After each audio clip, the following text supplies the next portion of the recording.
Welcome to one and all. Welcome to tonight's lovely events. We have our lovely fellows with us. Mr. Jarl of Goats, what's been happening with you, sir?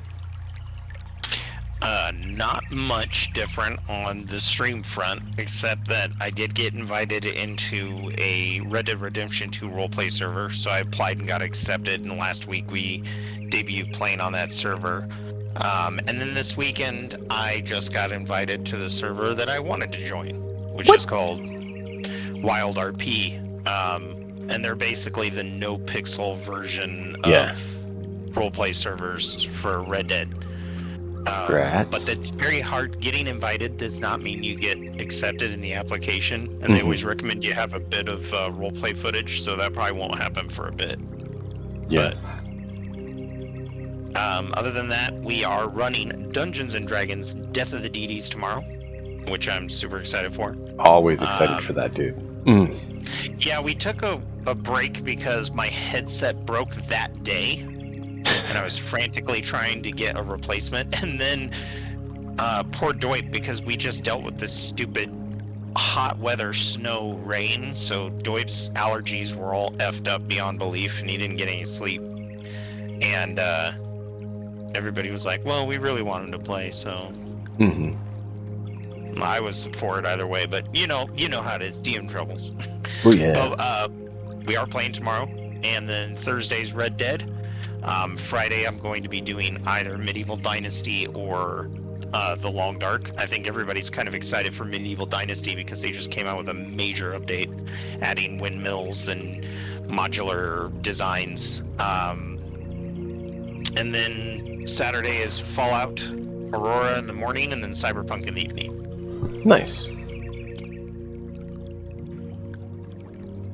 Nice docket. And yes, I've caught your Red Dead streams and stuff, and you've been making me consider picking up that game because of it. Oh, it's so fun. If you do, go to g2a.com and look for sellers that have sold a ton of games that have 95% or better, because you can go get Red Dead Redemption 2 for PC through the Rockstar app, which is the one that you need, for like $28. Whereas it's $60 everywhere else. Okay. I'll keep that in mind. If I was to do it, I'd want to join you on one of the RP servers, because the game's not bad, but I wouldn't have the need or want to play it the same single player. Right.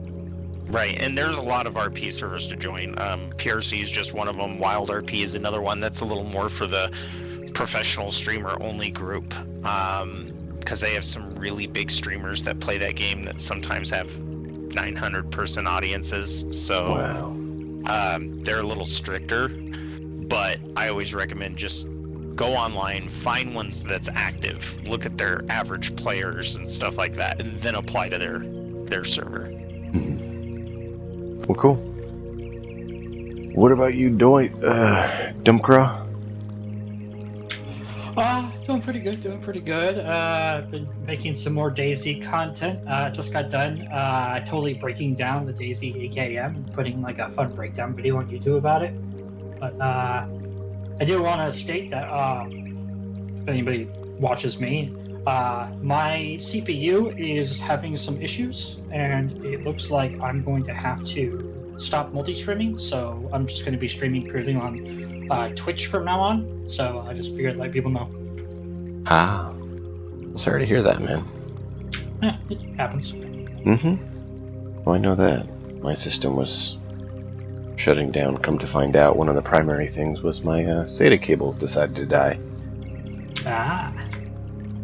Which was not the indication we were given.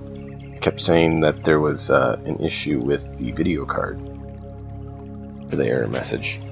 It seems to have stabilized somewhat since I swapped it around. It's still acting up a bit, but hasn't blue screened. Go figure. Nice. I would like to do a shameless plug for Dump, by the way. I've watched the Hype Around DayZ servers, and should you start your own, and if anybody out there is in DayZ, it's such a well put together server. It's a video. It's nice to have one from somebody who's ran a server and does modding, who can approach the subject from both ideologies. Yeah. Thanks, man. So, if anyone knows anyone who wants to get a DayZ server going, have them watch Dump's video so they know what they're doing and getting themselves into.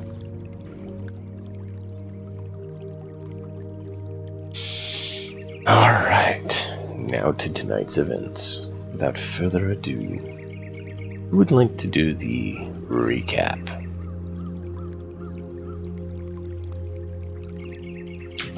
I can do it. Go for it. So it looked. I do apologize. I'm gonna back down because I don't remember everything that happened outside of us getting the peasants ready to go fight some wolves. I'm so sorry. Honestly, I'm in the same boat. Let's see. Let's do it together. Maybe not in character, but I know that we were, going about our own tasks. Lambast was training peasants, right? Yeah, and I know that we got to see a really cool vision of Vargar and how he's like, he doesn't feel he has to hide anymore, and it seems like he's really embraced the god that he actually had worshipped this entire time. And we have, of course, Reese, who's been in charge of security and stuff like that, going out scouting, and he was the first one to mention these wolves, and also a creature that could also be chasing the wildlife off. That doesn't seem like a normal animal. It seems like something much larger or more dangerous than your average wolf. And well, he did bring it up to the core of us, and a lot of us were skeptical. And Bjorn kind of felt like the fact of the matter is, regardless if there's a big creature out there or not, we have to destroy these wolves, period. We have to be able to connect both shores. We have to have a way to get out in case this town gets totally hammered. We need access to those resources. But at the same time, he's really trying to reinforce Reese and say, yo, let's go investigate this, because I think this is huge. And the four of us started planning taking, what was it, Dump? Like, you said 12 of the best, or? Yeah, we're taking 12 of the best to give them battle experience so they can maybe be leaders, group leaders. Yeah, it kind of sounds like we're, without intending it, because our characters don't know anything about it, but it sounds like we're trying to create like small platoons, bring some Roman discipline to the peasants so that they can just be better prepared. At least gives them some experience and knowledge so that there's someone who can lead and rally the others. Another thing about Vargar was not only was he accepting his god, he was actually going around and trying to do the duties of the god. Basically laughing out loud, handing out pamphlets and talking to people about it. I think officiating like weddings or something, births, I think. It's pretty cool. But I can't think of anything else that really stuck out event-wise, except it was more us telling the Jarl, here's what we're going to do. I think we're still in the mindset that we need permission from the Jarl, but he's like, no, you guys are the adventurers. You just let me know you're going and go do it. It seemed like that was kind of the blessing he was giving us, which I don't think we were used to. No, because the previous one, that wasn't that way. Yeah, we were all expecting to have to negotiate taking 12 of the best, and he was just like, no, yeah, that makes sense. Alright, yeah, I can see reason in that. Oh, and we almost forgot the most important part, Dump. Our simulated wooden armor. to replicate the weight of carrying gear on the battlefield. Of course, the Vikings weren't very armored, but they did wear a lot of furs. Mm-hmm. They wore a lot of furs, and they would carry a lot of rucksacks and stuff. So we're trying to get them ready for that. And although the wooden armor is not going to provide much protection to the point that Lambast made, it's still better than a wolf just tearing through your shirt.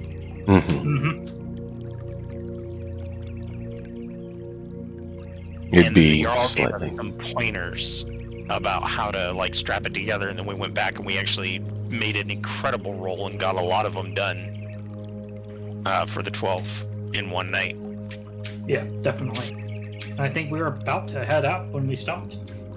Yeah, we had talked about how we were just going to do like because I think he already kind of progressed us to the forest, if I recall right. Yeah, you guys had headed there. You're on the cusp of the forest where you need to start deciding where you're going to look and how, and more start actually making rolls instead of narrate.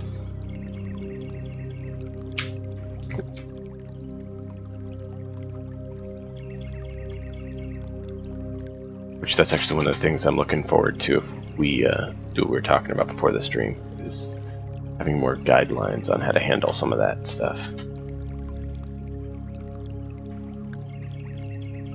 But we are now here at the forest. What do you all want to do here? I'll pop the map up for everyone to see. So you guys headed north from what's listed there as Harkons. It's technically now his brothers. And you've gone up to the woods. Just real north. quick. Yep. Did you have that colored map? Because I know we were commenting that it's really hard for us to read on this map. I was trying to find it and hadn't found it yet. Let me look again. If not, that's alright. It's just a little hard to see where you're... Yeah. We could use this one. I was just curious. I know it was on one of our older tables, but... It was, and I hadn't found it quite yet. You know how it goes. You start looking for something, and then it seems like everything in life has to start slapping you around and making it more difficult. Damn you, life. Right. Yeah, take a look at that quickly. Just talk about what you guys are thinking. I'll see if I can find it quickly or not. Is that a thought of where else it could be? Alright. Did we camp at the edge of the forest, just out of curiosity? It didn't take you a whole day to get there, so I think you hadn't. Okay. You kind of left in the morning and got there probably mid-afternoon. So it's getting towards evening. If you wanted to set up camp and have camp that night, that would be fine. Yeah, I'll It would roleplay that real quick. be a little bit 'cause early. I think that'd be important, because Sure. I definitely want to roleplay that a little bit. So, seeing the forest, I'd like to imagine that since Bjork and Reese are both scouts, like nature scouts, I imagine Reese and I would be in the front. And I turn my head towards Reese. So, the forest. I've been thinking more about what you said about the creature that you're worried about. Yes, I understand there's a large amount of wolves around here, but I do finding the tracks and scouting, I've found that there is something else out here. We're definitely going to have issues with the wolves and this, trying to find this creature, but I'm very worried about this creature existing, and I definitely want to hunt it. It's a passion of mine to hunt things that are hard to hunt. We have to find this creature that's running off the wildlife, because from my experience, the wolves are not the issue in this particular time. Bjork places a hand on Reese's shoulder. I agree. And in fact, if there is something out there, I want it gone, regardless. Regardless if we find out that it is the wolves chasing the creatures, if there's something big and dark out there that's not supposed to be there, it needs to go. This forest could potentially hold a lot of resources for our people. And as for them, he kind of turns his head over his shoulder to look at the recruits, probably resting their feet. I think we should talk to Lambasta Varga, but I think we should tell them that there's something else out here. There's a potential. Because if a giant troll comes out and they're not prepared for it, they could flee. Perhaps, my friend, you should tell them, because I tried to express this to them and they did not seem like they believed me. Exactly. I think we should talk with Varga and Lambasta and see what they recommend. Either way, it's going to take us a few days to hunt the wolves and till the alpha's dead, they're going to be a problem. And it could even take a few days to hunt this creature if it's cunning enough. We need to have a base camp. Chances are we're going to be splitting up. Chances are one of us could get injured. But one of the new recruits could get injured. And we're going to need to take care of everybody. So maybe we'll make this base camp a little more defensive before going into the forest. Send you out to do a little scouting. Oh, what say, Reese? That sounds great. We definitely need to make a safe place for the people who are untrained and are not used to the forest. You know, that's a definite thing we should do. Because I know that our friend with the shield and the axe, he wanted to bring these people because he's training them, which is just needed in colony or whatever we call this nowadays. Whatever we need, you know, he's training these people, but this might not be a mission for trainees. So a safe place for them would be very useful. Well, just remember one thing, Reese. Although we're all a little skeptical on what could be out here, wow, fucking fail RP. Lambast, he and I have spoke about it, and part of the reason why he wants to bring these people out here is when he saw the horrors of the creatures that we found in that tomb. He's not just training these people to fight people. He's training them to expect the unexpected. And whether you see it or not, your story holds some merit. That's probably why he wanted to bring them out. If they can fight this thing, then raiders aren't going to be a problem. Why don't you scout ahead, find out how safe the area is, find some food for us, and I'll fill the others in. I'll do that. I'll be back in a few hours, or in less than 6 hours. I'll have a signal fire ready. That's what we'll all use to cook, but that way you can see it from a distance.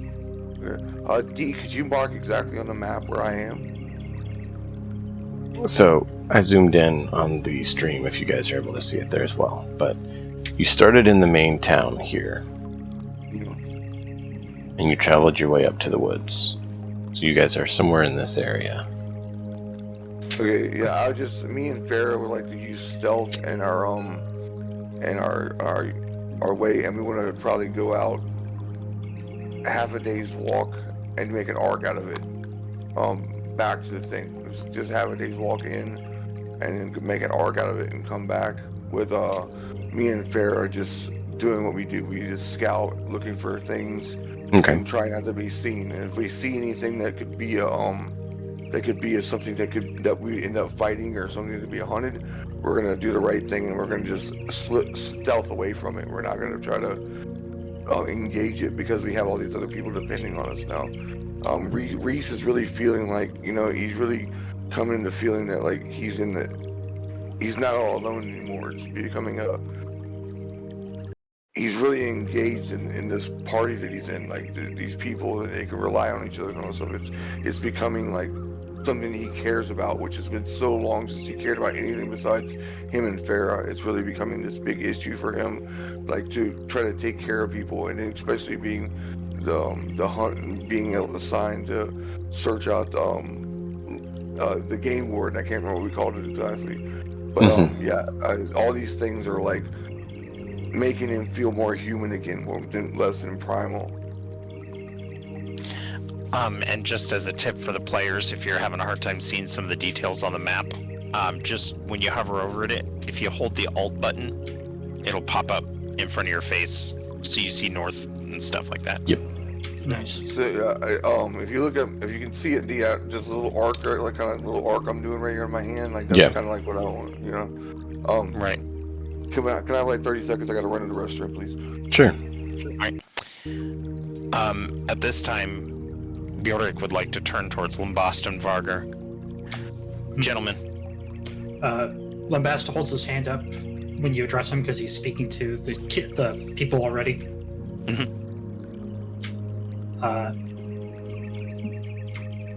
Lamb is all like, "Look, folks, we're about to go hunt some wolves, but don't be fooled here. Wolves are cunning and intellectual. They know how to work as a group, and that's how they take down their game, right?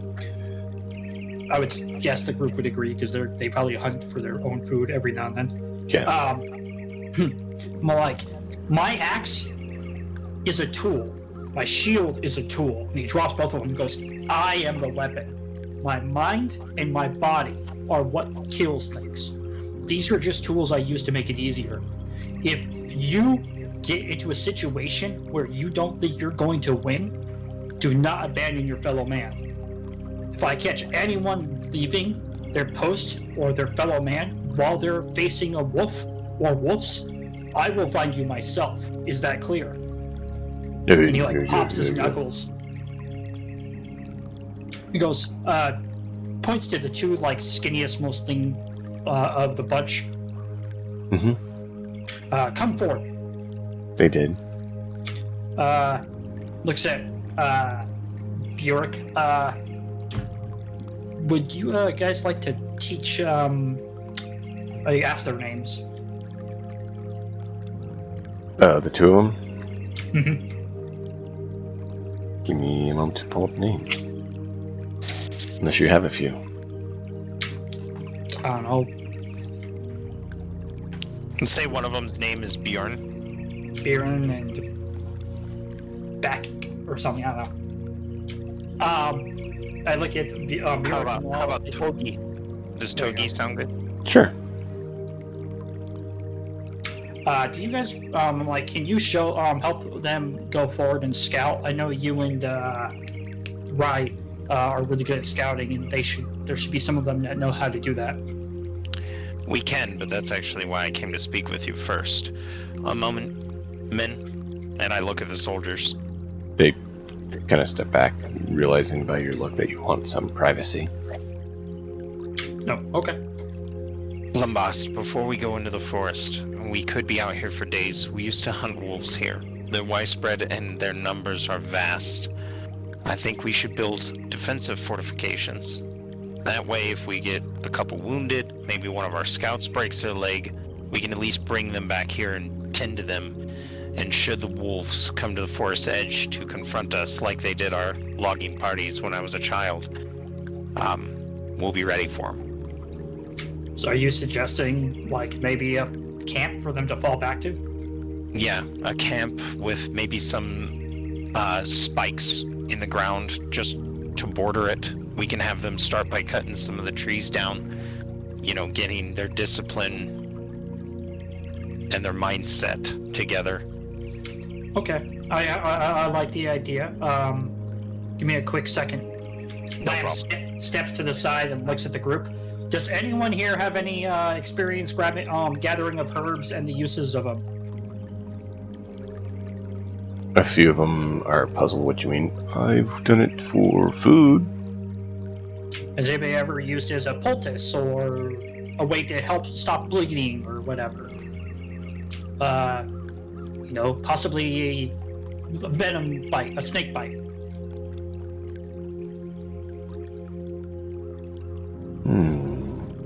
Who here's mothers? You're asking who there is mothers? No, who are mothers who have children? Oh. Out of this group, I don't think any are. If it makes it easier, would it be alright if I spent my inspiration to say that one of them has some basic medicinal herb knowledge? I was considering having a roll for that to see if there's someone that does. Fair enough. Let's roll a d20 for fun and see what it says.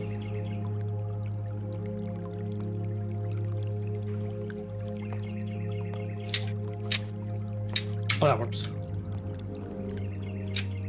7. I will use my inspiration so that he can hear. Okay.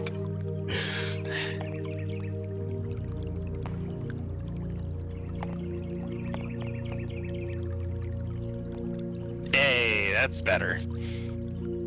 11. Yeah, so there's one that has that. And he goes to her and goes, he's like, you're going to be the medic. You're going to stay at our base camp.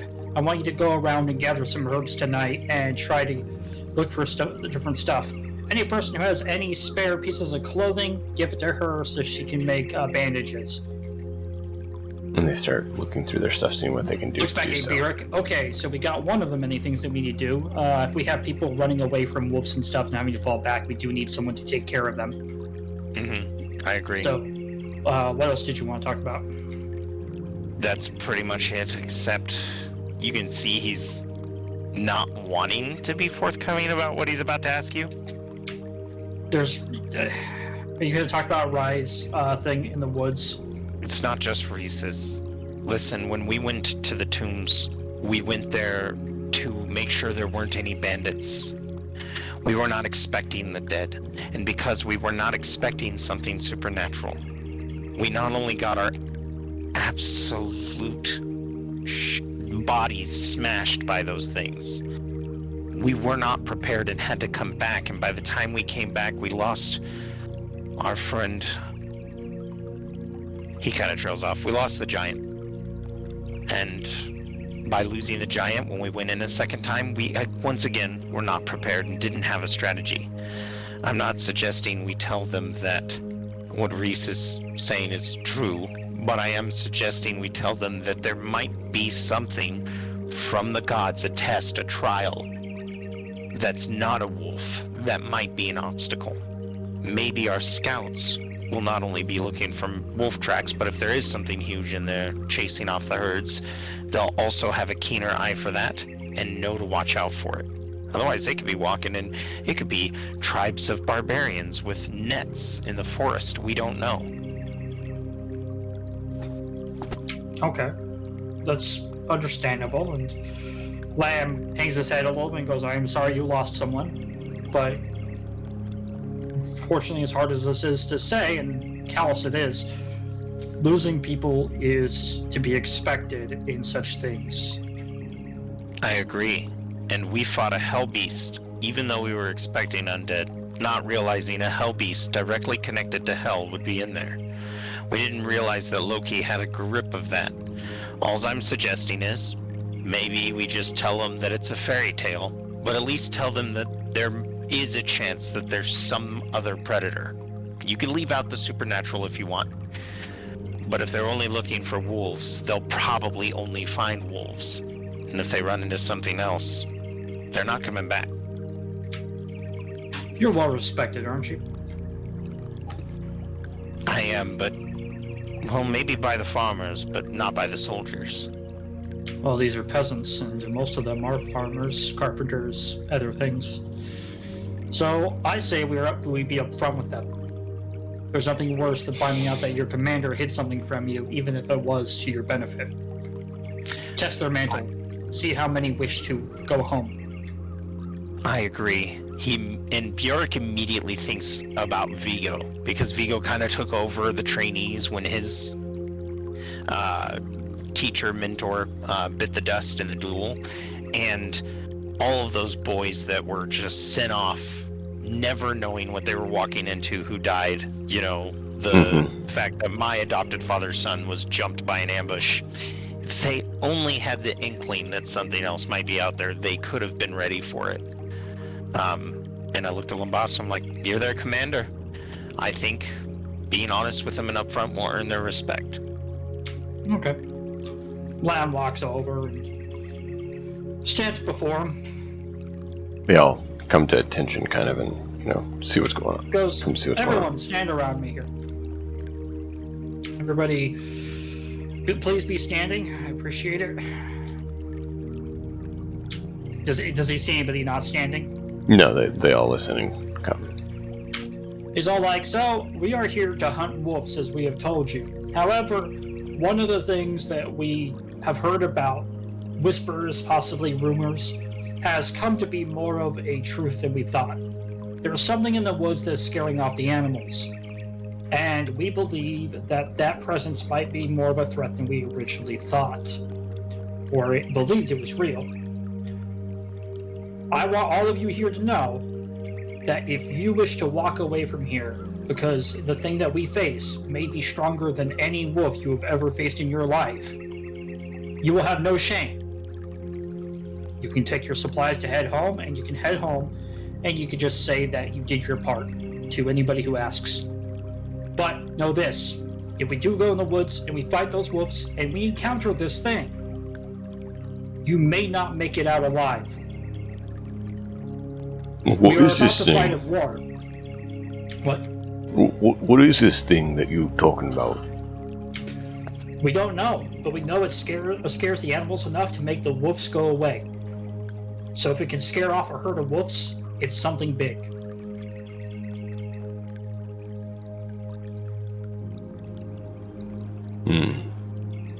You do all understand that we have a possible war on our doors.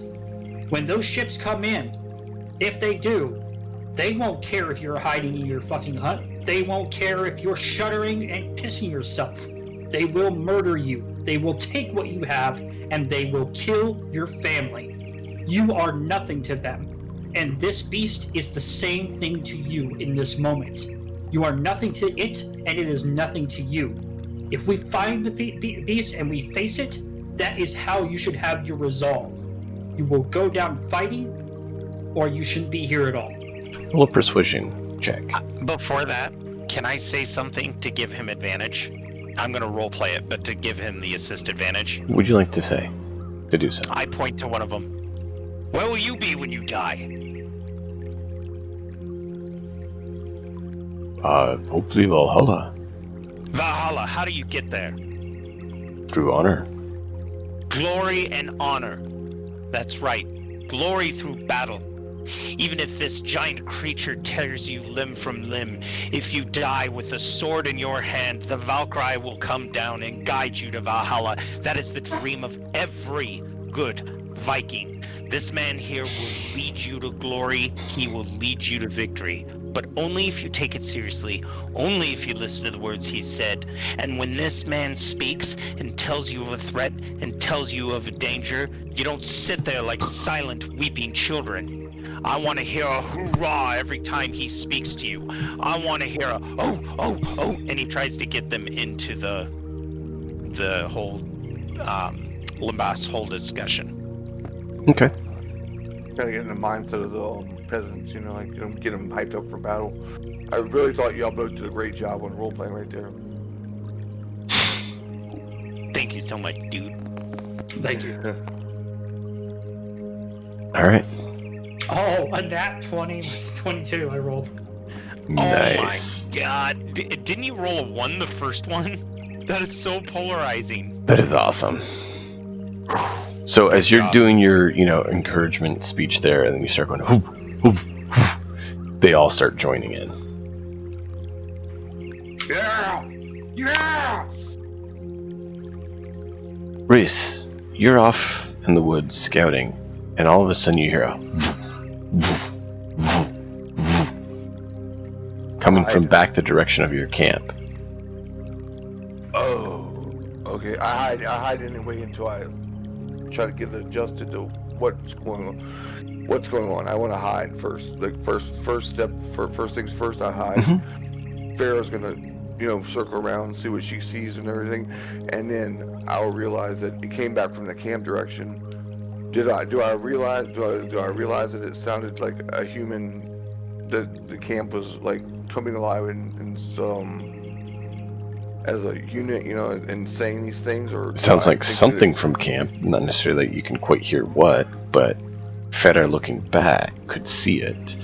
If you look through her eyes, yeah, you would see kind of the rallying stomp.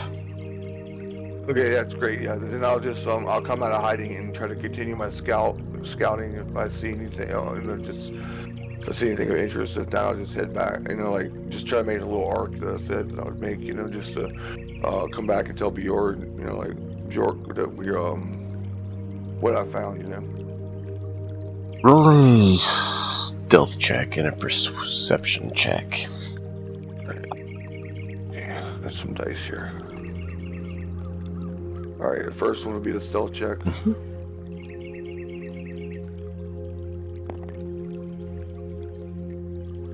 It's gonna be 11. 11 plus 5 is 16. Nice. This track really fits the woodland atmosphere that you guys are in.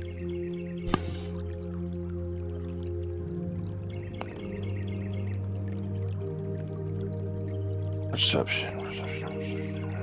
It's oh man, it's only an 11. I use my inspiration on that one. Okay.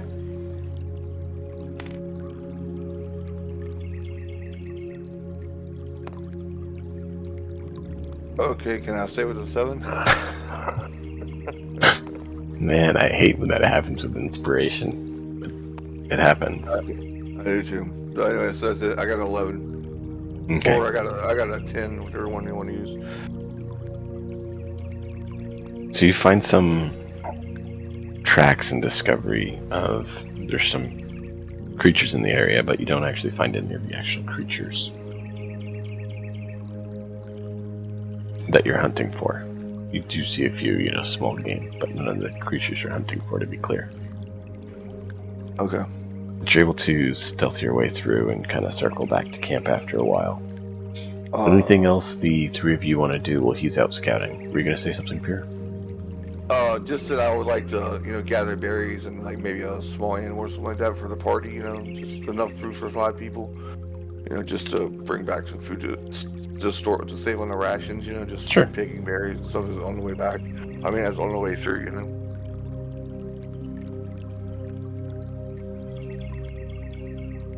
Anything that the three of you want to do while Reese is out scouting? Yes, I actually had wanted to approach Varga. Okay.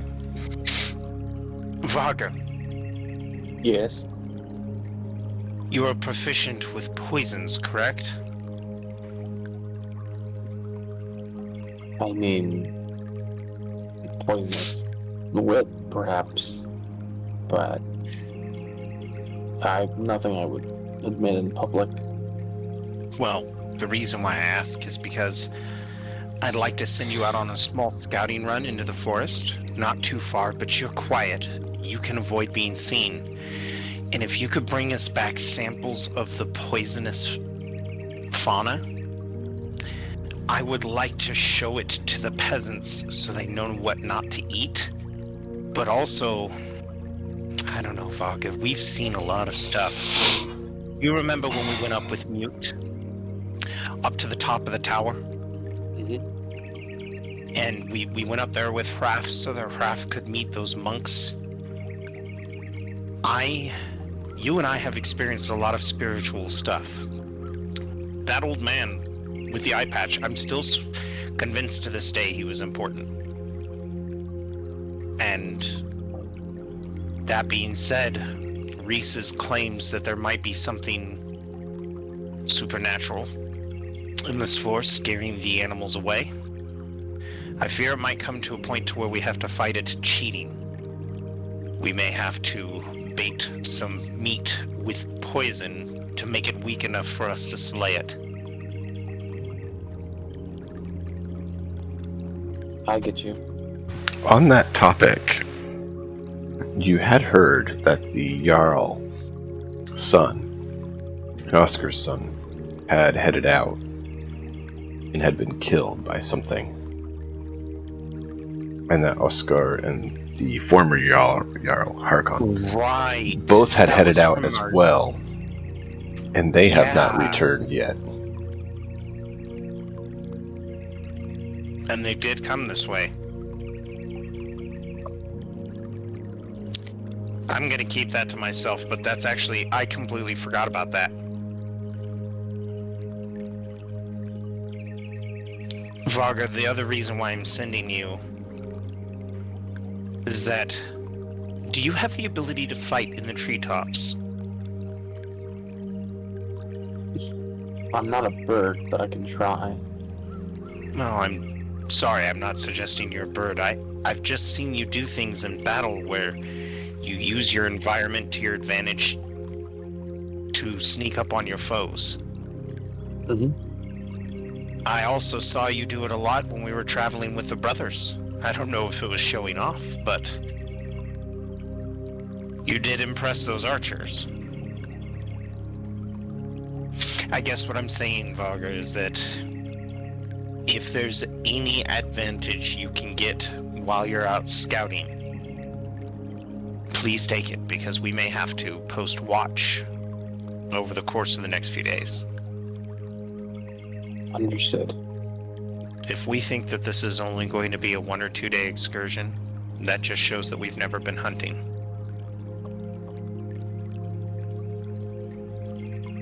And Varga, will you tell me about your god sometime? I'd love to hear about it.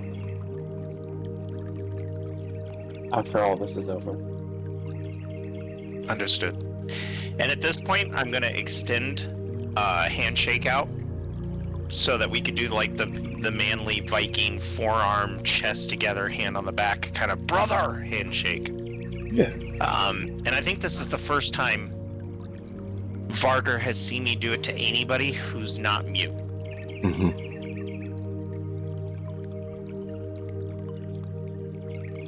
Yeah, and that means a hell of a lot for Varder. Like, because he knew how close we were together, and so for you to do it for him is kind of just bring home that whole friend discussion from the days ago. It's funny because whenever Bjork does that with Mute, he always has a brief memory, you know, like something that they did together. Mm-hmm. And Bjork's is actually going to be full of joy, despite all the terrible stuff that has happened. The pranks that Vargar played on him in the very beginning, they were just fun. Mm-hmm. And he appreciated that. He appreciated that Vargar wasn't like, I'll slit him from, you know, crotch to crown, you know, that typical, let's drink and just go crazy. Vargar was more of a prankster, which is why he initially believed that he was a follower of Loki, but at the same time, it's something he appreciates about Vargar.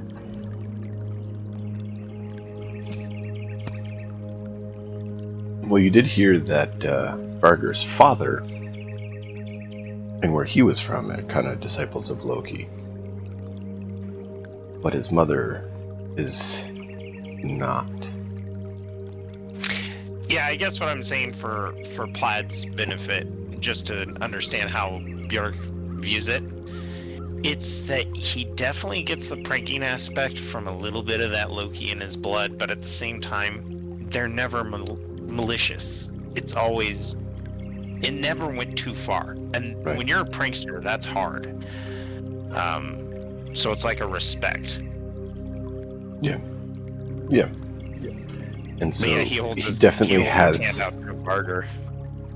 He definitely has the Loki tempered by his mother's teachings, thereby making it where, like you said, they don't get out of hand.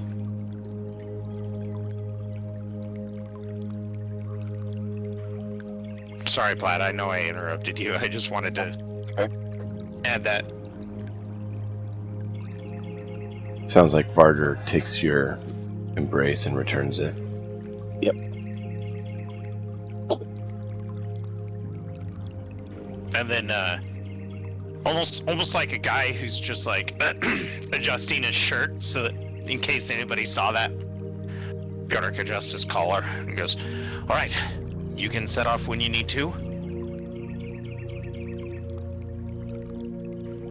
I will, and I am sure that there'll be nothing that will get in our way once we do some scouting. I agree. Gods be with you.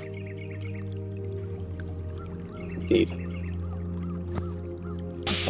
And And Dime, just so you know, before they go on their excursions, I know it's like crazy that we're splitting the party, but just so the players know, I think our skill sets are better in different spots, and the scouts don't need the big and heavy following them around.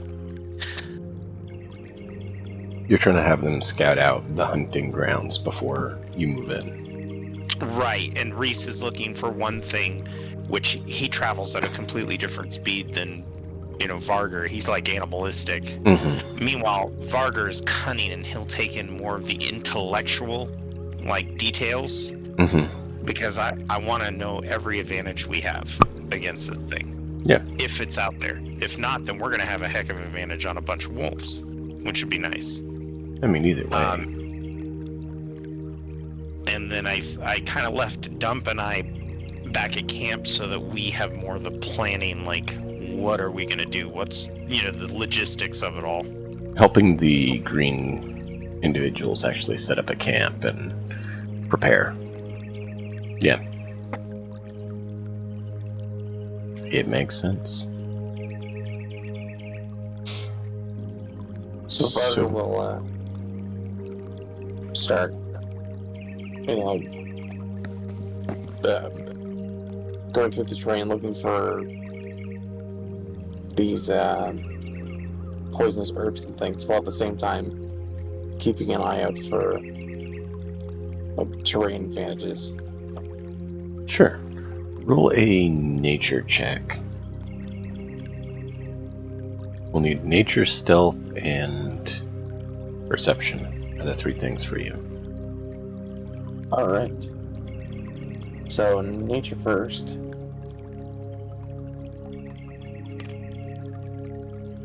Oof, that is a 5. You good with that? I'm going to use my wait, why do I have 2 inspiration? Oh, I don't know. Well, that's clear. Oh, go. Okay. It was here. It counts. That's how the rules work. No. Well, there would be one for you guys doing the recap. I tend to give you guys one for that. So, if nothing else, we'll put one on the map here for the group that someone can use when needed, and then we'll use yours for your role. All right. Let's redo that. That's a 10. Okay. What is your ping at? It's not too bad.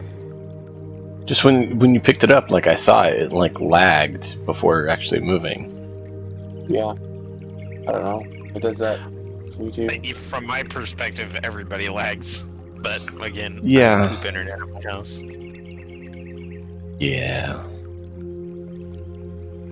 We talked about that. It's not fun. It's the only better. I kind of agree with you. I'll have a gig up, gig down, and everybody lags for me. Next is stealth, right? Hmm? Next is a stealth roll, right? Stealth dex, yes. Yeah. Oh, that's 25. You are sneaky. And perception, which is my other expertise skill. Oof. Okay. That is 21. Wait, hold on. Perception, yeah. 20. So you're able to see fairly well and be quite quiet. But you're not totally sure about which herbs here in the forest might be toxic without someone with better herbal or poison knowledge. So I don't think you have like poisoner's kit or herbalism kit or anything to aid in your knowledge on that. No. Yeah. Yeah, I don't even get anything for assassin yet, So you're able to see different terrain opportunities that could potentially aid because there is some elevation, within the forest and stuff. As far as toxic things, you're like, not so much good at the toxic thing. Yeah. But you do see fresh wolf prints leading to the northwest, like they're heading for the stream. And then you also notice a much larger print.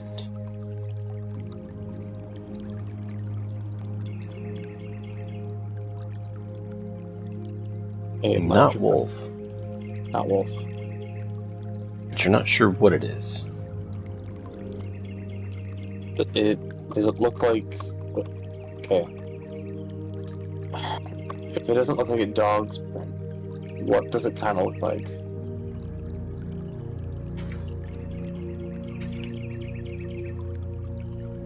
Well, let me see if I can find a good example of that for you. My first question is: does it look like a giant person's foot? No. Okay, good. We're not fighting Bigfoot. Oh no, Reese will be so sad. I was thinking he's gonna incorporate the Bigfoot into the game. It's the almost. Oh no. I do have a question. Can I ask a question about the footprints? Yeah. Just to help that out. Do they have elongated toes that go to the right, or are they straight forward? They almost seem more clawed or talon-like. Okay. I- In case you don't know, plaid, lizards, reptiles, and birds, they travel sometimes with their feet tilted to the side. But the predators, their feet always faces forward. So you can kind of, if it's clawed and taloned, we know we're dealing with a predator. Oh yeah, Good observation, though. that's the closest one I can find. So it's not exactly what you see, but this is the closest I could find to what you see. I'll post it in chat. I guess I could spend another hour looking, but you know, that doesn't help Why things not? either.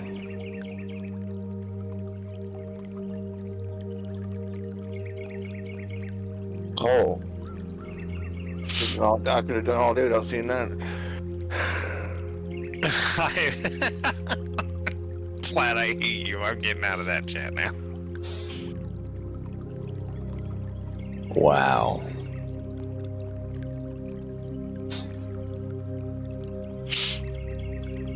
So that's the closest I could quickly find to what you see. And like your foot That kind of fits. makes sense if it's just a general idea too, because he's not a Mhm. ranger or anything. That makes sense. And your foot fits fully inside it. So it's I just want to say, big. it's not fair to make us face death claws. Oh no! I always die to death claws. I promise to the party that I will not start dancing the moment the fight starts. I 100% promise. I was thinking that thing could become my animal companion. Really unlike mammal. So classic. Hmm? Oh no, I can't. That would be meta, but I have an idea on how we should investigate this if I find out about it. Well, Is it? I'm okay with some meta if it's the sense of you're trying to help. In the sense of you Okay. give suggestions of someone who would be skilled in this might do. As long Right. as it's not like, hey, go do this. No, I was thinking, Plaid, now that you saw the big clawed footprints, are there any other disturbances in the ground that would indicate, is it four-legged, does it have a tail? I was thinking that. Yeah. Does it look like there's anything else like the how? If it's just a singular big print, or if how they're arranged on the ground. Taking some time to look and kind of follow it, because there's rocks and stuff that sometimes obscure the ability to tell. You notice it does seem to be four-legged. However, it doesn't seem to always go on four legs. Oof. And there does seem to be marks on the trees from a tail or something hitting. And there are times where there's like a chunk taken out of a tree, like it was chasing at a faster rate and was not as concerned about just taking a chunk out of a tree.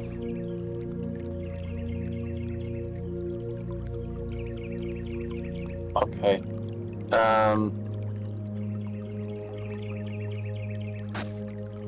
This is definitely not a wolf. And I definitely Yeah. have experience. Roll a If this d20 was a for me. movie, if this was a movie, I could see Varger going, definitely not a wolf. Mm-hmm. Yeah, no, this isn't a wolf. if that's nature, it's a 7. Okay. Oh no. It's a cat. It's a larger wolf. the scaled wolf. Yeah, that'll work. You know, glad they have a name for that. It's called dire wolf. Problem is it's not a wolf print. Yeah. I So- just was laughing at the 7. Yeah. It's got Tyrannosaurus Rex. Maybe it's a wolf. I mean, wolves have... Oh, wait. No, never mind. They have the wrong number of prints. Maybe it's a big bird? Oh, wait. No, it has 4 Maybe legs. it's a gecko. Maybe it's 2 birds. But yeah, you are able to find those larger prints. And you have a feeling, given that it seems like it is chasing the wolves, it may be what caused some problems with the wolves. Can I tell how old the prints are?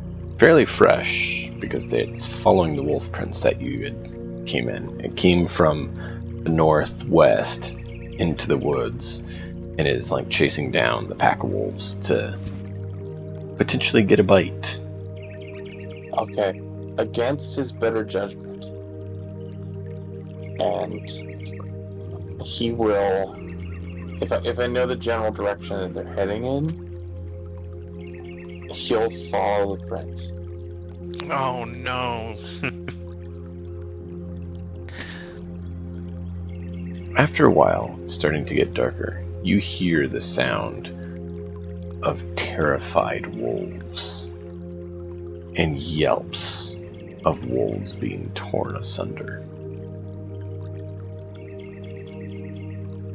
Can I get to a position where I can see that with my own eyes? No, not yet. Partially because the light's going down, partially because it's a bit of ways ahead. But you obviously hear it. It's not like, you know, a screaming wolf is something that is easy to miss. Have you ever heard like a rabbit scream in terror as it's like killed? Yes. They're not very loud creatures, but when that happens, they're much louder. Like Yeah, most things. my, When they die, they scream loud. Yeah. Yeah. when cougars are in heat, they scream like a woman being murdered. Like it sounds like a blood-curdling human scream. Yes. It's terrible. That being said, you brought up a good point, Plaid. Would Reese hear this? Because he's still out there. Reese hears it faintly. It's quite a bit further away from Reese. Reese is already heading back towards camp when this happens. It's actually starting to get dark. Do I get an action? I mean, we're not in combat. I mean, do I get it? Because I know all these things are happening simultaneously. I'm wondering, can I turn around and go back and investigate that noise? You could. I have night vision now, so. You know it's quite a ways away from you. But the thrill of the hunt, hearing something unnatural, like. That's fine. You've heard a wolf get killed by a yeti or a bear before. And so you know the sound of a wolf getting murdered. And so you know that that's what this is. Ooh, just the thought of the words wolf getting murdered. Ugh, sends chills.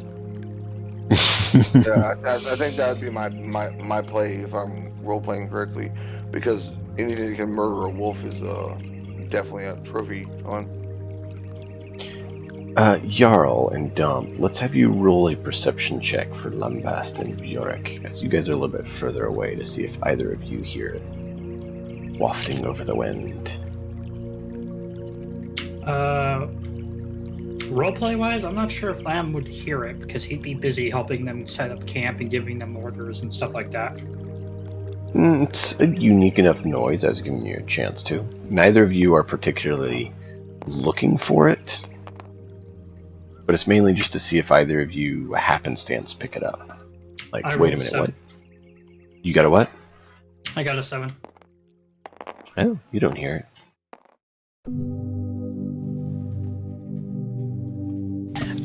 Give me 1 minute, because I think I might have something for this.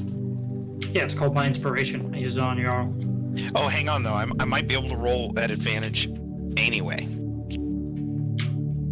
Fine, don't take my loving curiosity.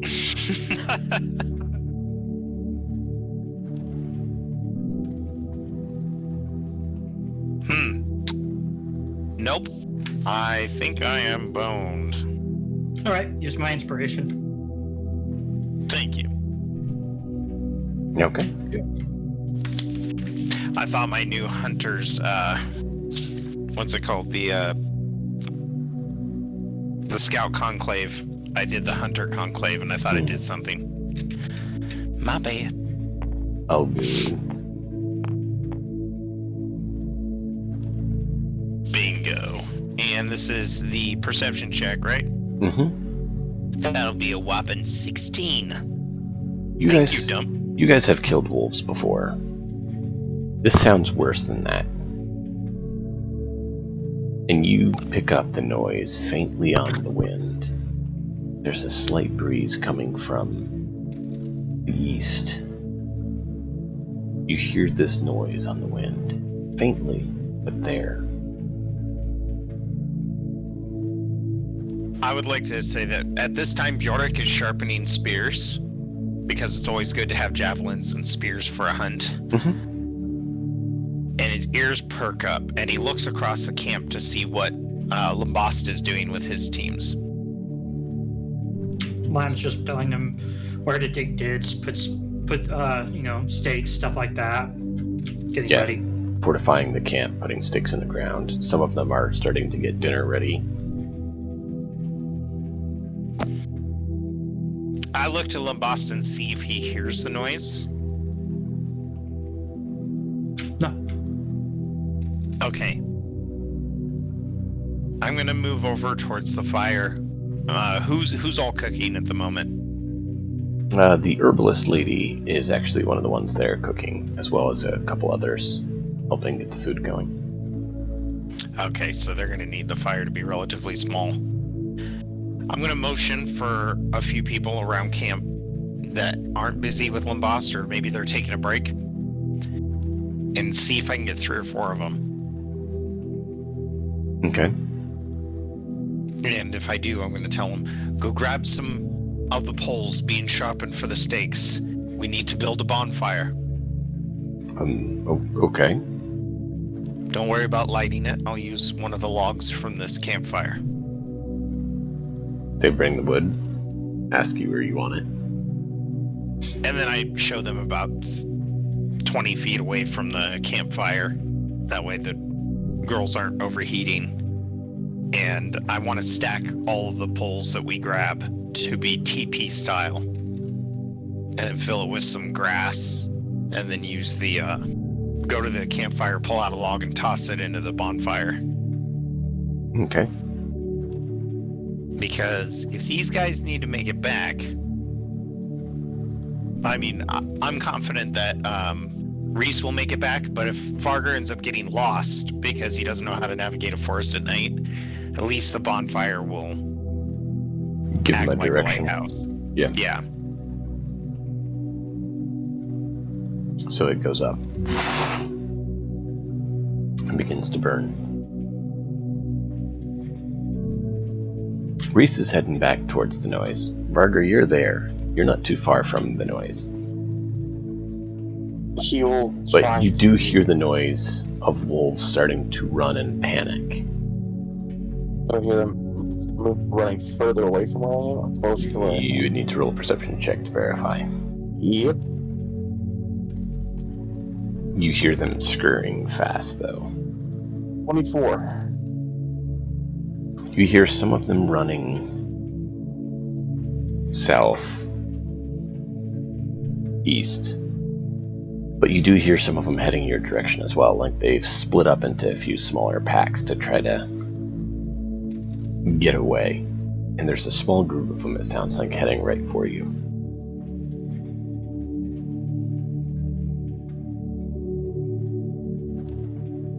Farger will look for the closest thick enough tree and try and scale that thing up.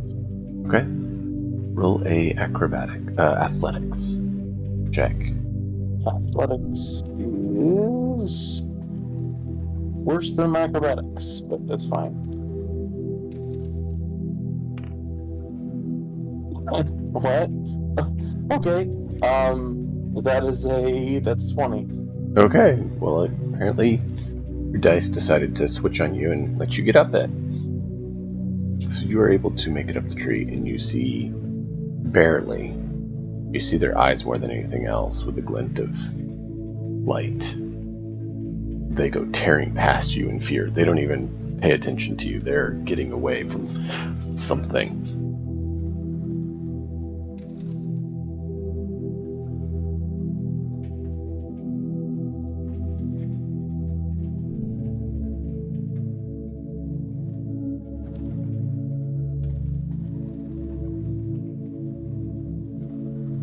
Ready?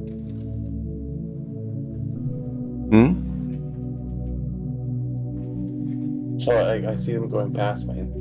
Yeah, the wolves just tear past you and keep on going. From where I'm sitting where I'm in the tree, can I see anything in the darkness at all? Well, Or in the beginning darkness? the sun's gone down more, so now you need to roll your perception at disadvantage as it's getting darker. Okay. Good thing. Use the, if everyone's cool with it, can he use the group advantage? If he wants to. Sure enough. You can wait and find out and then use it if he needs. That's the nice thing with inspiration is you can actually wait till after your roll, but before success or failure is stated. You know, like that. Like this. That one? That's amazing.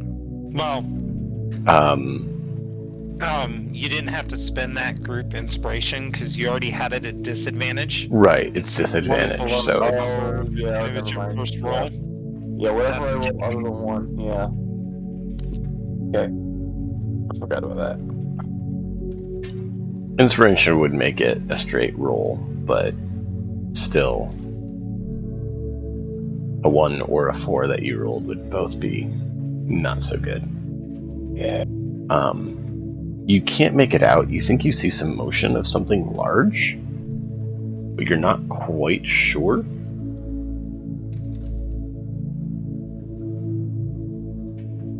Okay. I know that if it's got claws, it's redder. And I know that it's big and it hunts wolves. Okay. I want to try and make the noise of an injured wolf. Like a Wow. whine. Okay, roll a performance. Oh, it's his flat roll. Okay.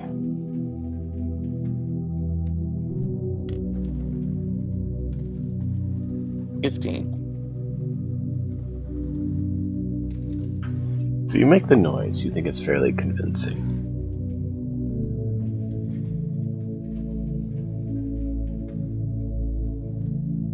Then you hear...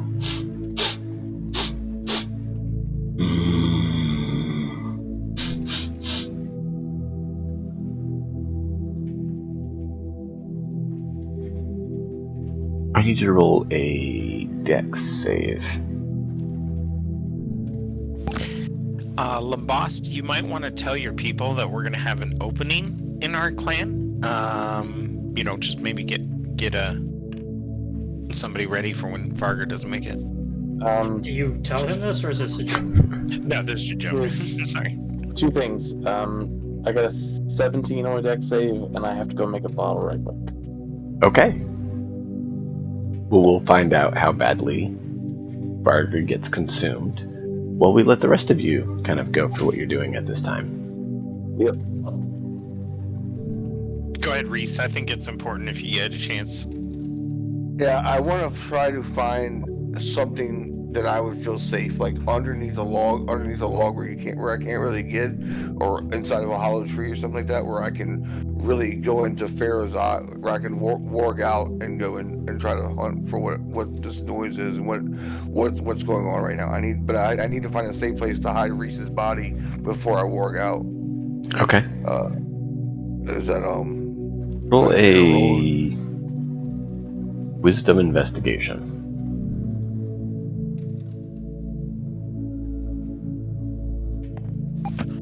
Ooh, wisdom investigation. I'm gonna write that down. I've never asked anybody to roll that combo. That is 15. Perception seeking.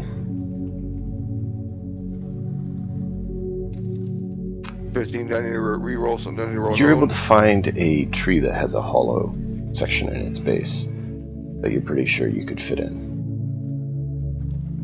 Is I want to jam Reese's body up into that thing, make it, maybe even pile some leaves by his legs so you can't see him, and I want, because there's nobody to watch me, and then I want to warg out and go through Farrah's eyes and see if I can see what's going on towards the noises. Like I can, Yeah. So you climb inside the hole in the tree and go into her eyes. You look around. Roll a perception check with her perception.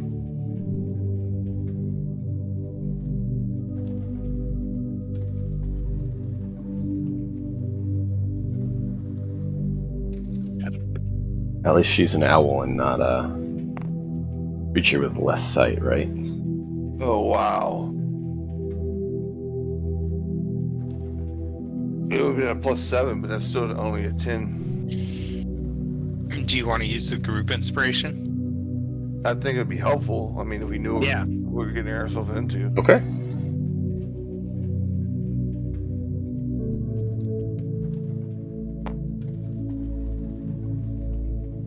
So that's +7, so it's 18. She sees a creature.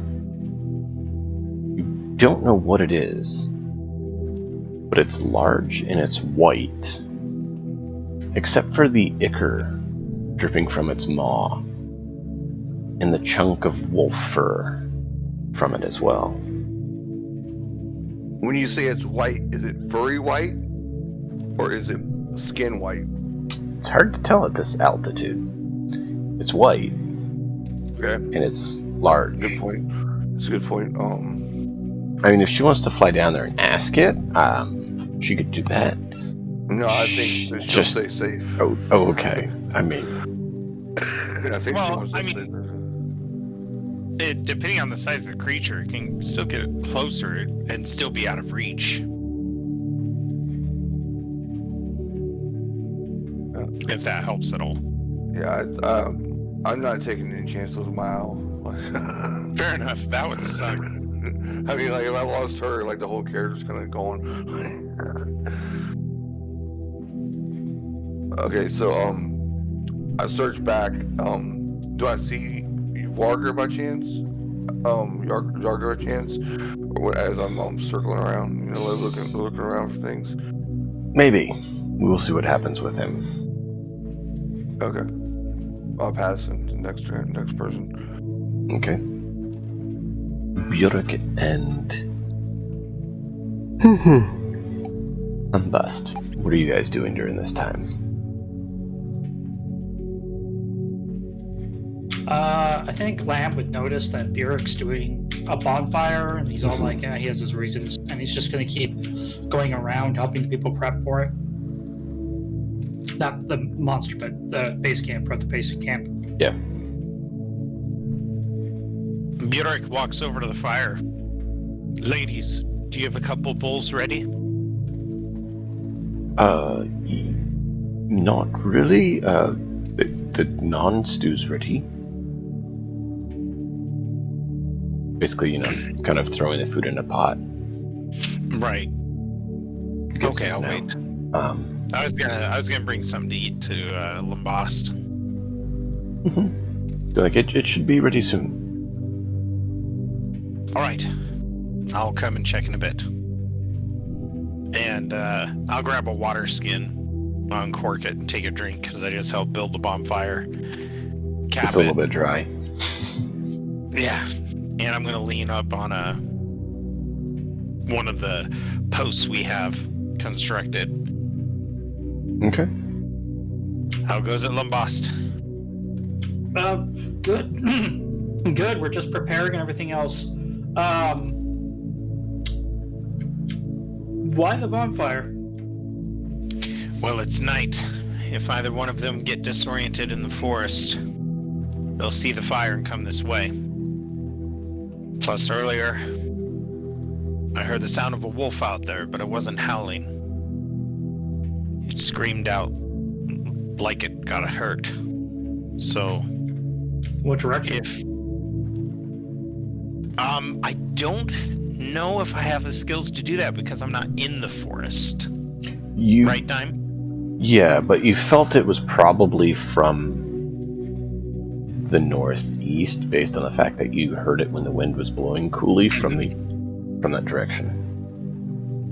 To the northeast, there's a stream. Could be in that direction. Lamb turns around and whistles and goes, I need 5 volunteers. Okay. You wind up getting your 5? Alright, you 5. Take several lit torches with you. I want you to run a little bit away from the forest and put down torches. I want the torches, every 2 men laying down towards the camp, okay? We need to make a line of sight. Possible wolves may be coming. He looks at the women making the soup. Make sure it doesn't smell. I want cold soup, not warm. I nod. That makes sense. Very good. So, Lambast, are you going to send a group out? No. If they're coming to us, let them come to us. It's a good call. He's all like, but if they're not going to come to us, what have we wasted? A couple torches? Who cares? That's right. The question is, do you want the fight? Or are you hoping they pass by? I'm hoping the torches scare them by, but if we get a fight, we get a fight. At least we'll see it coming. That's true. And the only reason why I ask is because we do have the advantage of the large fire that will cause the wolves to hesitate. Maybe it's not a bad idea to have them heat the soup. Maybe instead of wondering if an attack will happen, maybe we just be ready for an attack. But what you've told me that this forest is home to many wolf packs, not just a couple. That's true, but the wolves don't wander too far out of the forest. So, if we can draw them out of the woods, I don't feel it'll be all of them at one time. We're chased by wolves similar to this in another forest when we were heading to the temple. The moment we got to the forest edge, they stopped pursuing. You are right. The smell of food, meat, and such will draw them out. All right. I agree. That might be a good thing. I just fear that if we have more wolves than we do people to fight, it may be more of a slaughter than it is a tactical advantage. That's true, but in all of their weeks of training with you, Lambast, it's been out in the open fields. We have no forests in the town. So, this is the terrain that they're used to. Okay. Go ahead and tell the ladies to cook up a warm meal. Do you think shield wall would be a good tactic, or maybe should we do a spear flank? Well, you've sharpened a lot of wooden spears, correct? Yeah, in fact, Dime, did you want me to roll my carpentry skill to see how many I did, or are you just going to assume that I could do 12 in that short amount of time, or however long it was? Yeah, we can assume either you make a static number, which would be lower, or you can roll to see if you could push yourself to do more. If I did more, it would only be 20. Mm-hmm. So, should I roll for it, guys? No, Just take the 12. just take the 12. I think. Yeah, yeah. Because then what if I end up with 4? Yeah, they're nothing on the side tonight. That's true. I'm going to take the path of caution and save my bravery for if they do come out. Okay. So, yes, I have a spear made for each of them. Well, they all have metal spears themselves, so The wooden spears, though, you can throw. I agree. My idea here is he Well, looks at one of the guys and goes, "Show me what. When I say brace for your spear, what do you do?" He puts his legs out in a proper manner and lowers his spear and braces, ready to thrust it.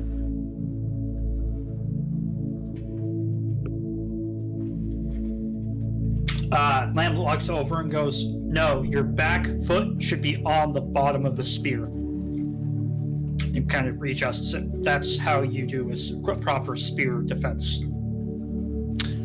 mind if I check something, Lambast? Yeah, of course.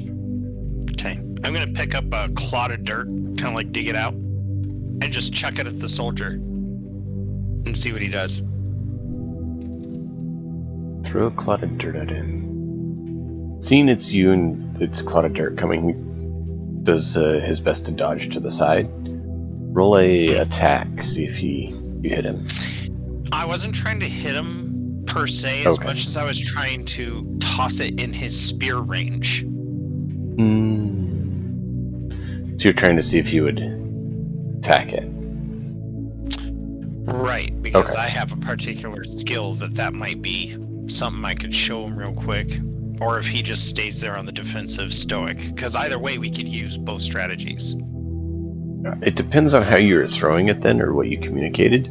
Because it's what I heard was you throw a clod of dirt at him.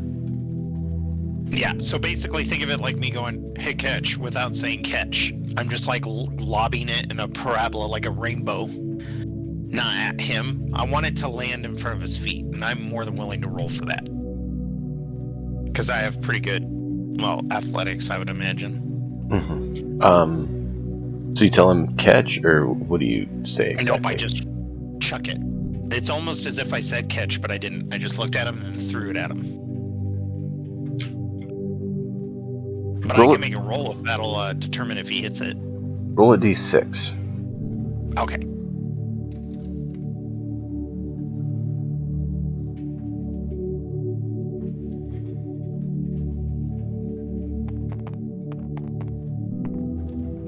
Three.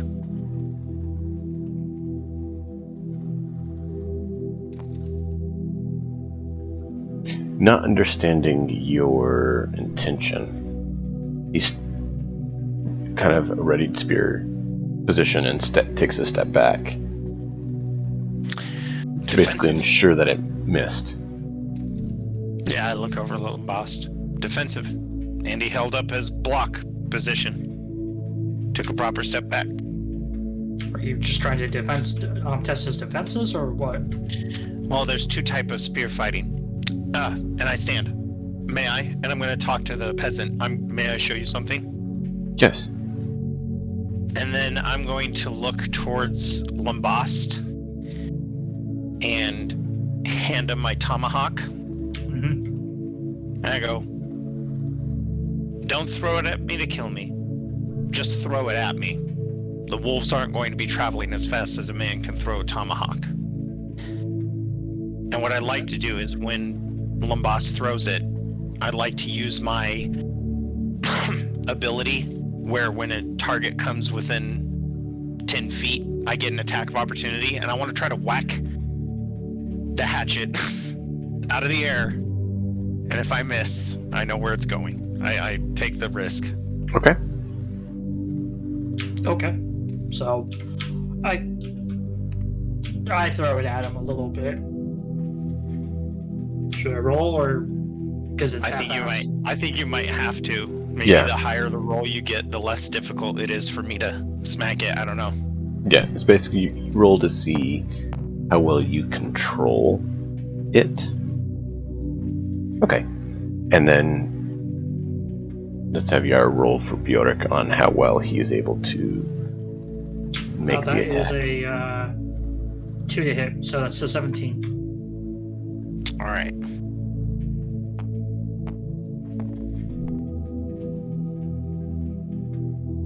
Ooh. A 9. Unless anyone is generous with the inspiration point. There's no more inspiration points on the board. That's fine. I'll take it.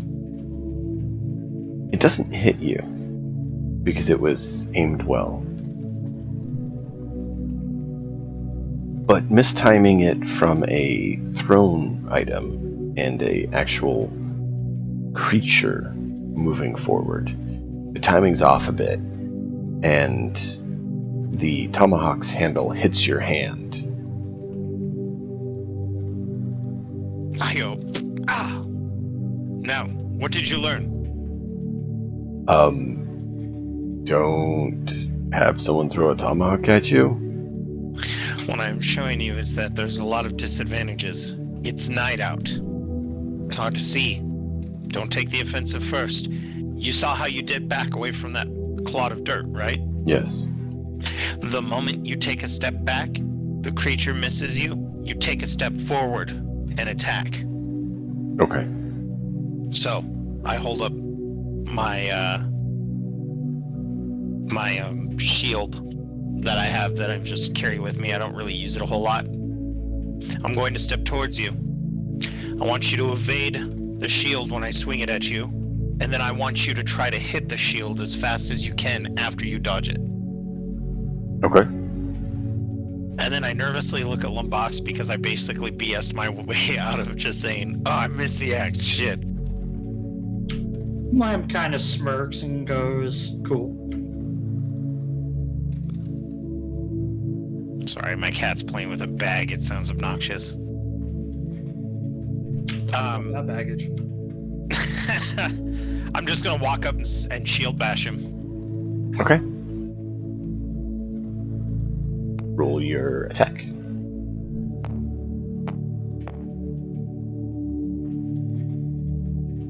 Thank God I'm terrible.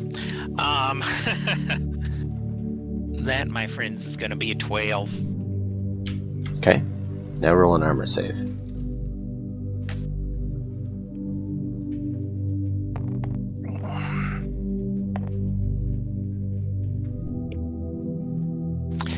Is it my armor? Yeah. Perfect. That would be a total of 14.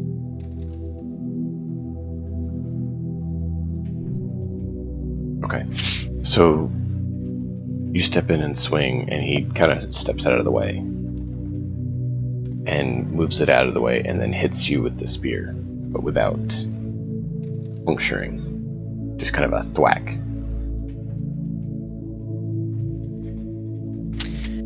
How long have you been fighting with the spear? Since we started training. Lambast, you did a really good job. Uh-huh. Thank you. Looks at Burek and kind of has a concerned look on his face.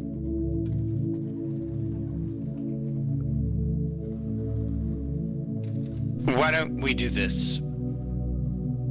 Lambast is going to have to organize the defenses. Would you be a messenger for him? Run to the groups, get them together? Sure. That's what you need.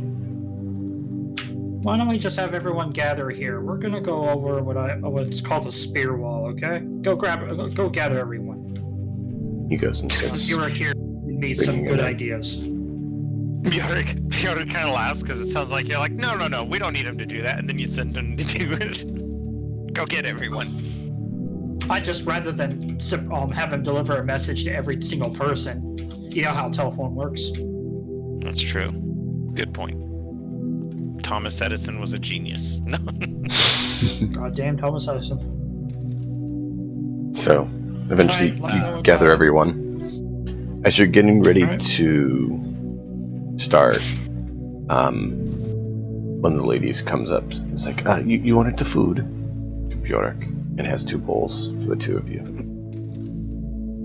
I grab the bowls and I just wait patiently. All right. Lamb goes, okay, gentlemen, we are here with, let's call him Tom, just for fun. Tom here has been so very nice to show me the spear defense I showed you folks. And Bjork decided to test him a little bit about his reflexes as well as school him on his ability to take an attack of opportunity, meaning that when he dodges and if the creature misses, he attacks. I think that we should monopolize on the strategy. So he calls, like, how many people do we have there? By the way, like 18 people? I mean, if you got everyone, it would be the 12 and then the 2 of you. All right, so he goes, 6 of you, I want you all to take a position, and he has them like standing like 2 feet apart, and has them do the defensive spear thing where their legs are spaced apart, and one of the feet is on the bottom of the spear, and they have it angled outward. Okay. He goes, the rest of you will be in the behind each one of these spear people, and your job is to attack when the wolf dodges the first initial spear.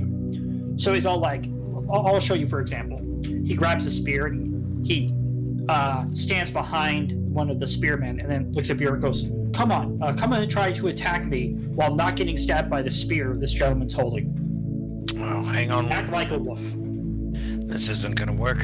Hang on. I grab a second spearman and put him in between because you have to layer spears like scales. So the dump is in the middle and he has 2 defensive spearmen on the side. And then I'm going to put my spear down and put another shield on my forearm and get down real low and then start charging the 2 of them. And when I get within range, I'm going to swing at the front line.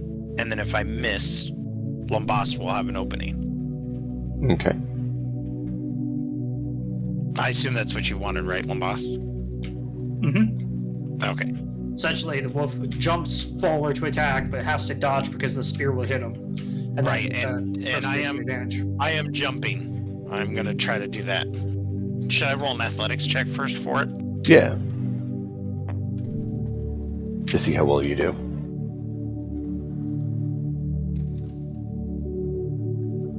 Okay, my athletics total is 13. All right. So you managed to make it, but not very spectacularly. And my attack is an 8. Miss. I believe that's when your ready to action would trigger, Lumbast. Mm-hmm.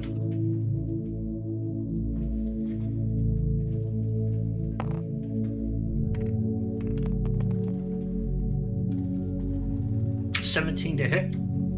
That would hit. All right. So Lamb's pretty much just going to smack him with the back of it, with the back of the spear. And he's going to ask Bjork before he addresses the crowd. Are you okay? I stand, roll my shoulder. Yeah, that was fun. And he looks at the crowd and goes, "This is the idea. 2 men create a wall that is hard for the enemy to try to get around. Either the 2 people in the front skewer a wolf, or the person that it jumps, or if the wolf gets past them, the person inside finishes it. Remember, this wall only works if you are willing and ready to stand strong against the animal. All right? This also works against people too. It's actually quite effective. It's hard to break." He's all like, "Why don't you guys break into groups of, I have 12 people, so groups of 4, and test this theory out." No, groups of 3, my bad. Groups of 3 and test this theory out. Have 3 people with spears try to defend when 1 person tries to do it. Obviously, use the blunt end of your spears. I don't want anybody having to be bandaged by our nice lady here. And they practice. Lamb's gonna look at Burek and go, I'm gonna go watch the forest though, where they put the torches. So he goes I'm gonna follow him and hand him a bowl of soup as we walk. Keep in mind, you just told them all to start training and dinner just got done. And it's cooling. So? Yep. Just say. they give us lip, and Lambas comes around like major pain and just starts schooling them. What did I hear from you? I want to eat my dinner. Oh. Have him dig like a 5-foot ditch. Are you still hungry? One of the Brussels sprouts. It sounds like your tears are making mud on the battlefield. That is an occupational hazard. Oh my god, I'm so glad everybody here knows major pain. Yeah. Oh, man. Either All way. right. I would love to hear what's happening with Varger and Reese, though, now that Varger's back. Yeah. Yeah. Agreed. So, I was looking around for just what was fair. I'm still walked down. I saw the wolves running, but I did not see what caused it. And I was hoping, out of character, I was hoping to catch a sign of Varger. You know, as Right. as she's flying through. You know, so I can catch up with him. And me and him could be together. Right. I need to go to Varger's first. Okay. Do you remember what your dex was? I believe it wasn't very high, if I remember correctly. It was +6. It was 17. 17. Okay, so not bad. So it is enough for you to avoid landing face first as the tree is knocked and kind of shifts, and you hear it cracking some. There is a large face with chunks of wolf hanging out of it, coming right at you. What do you do?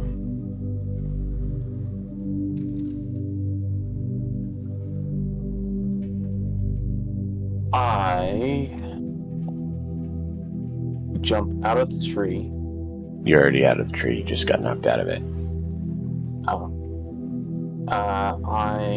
So the face is coming right at me. Yes. So it my brain thinking that this is the thing that attacked, right? Well, you can make an armor save. That's 4. Oh, I have to make an armor save. Yeah. At this point. This large mob bites at you, has wolf hanging from its teeth.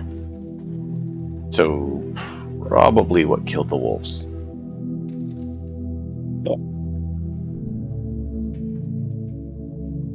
So I rolled an 11. And my armor class is 5. Your armor class is +5? That's 5, yeah. Okay, so it's 16? Yep. Oh man, you almost got away. So it just hits, and so... Okay, we can roll that. 2d10.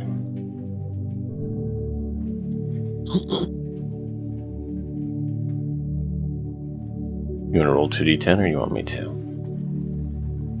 Oh, I'll do it. I'll put my own fate in my own hands. There's 10, and there's 10. Alright. Roll. That is 14. So 4 more, so 18 damage as this thing just bites into you, ripping out chunks of flesh.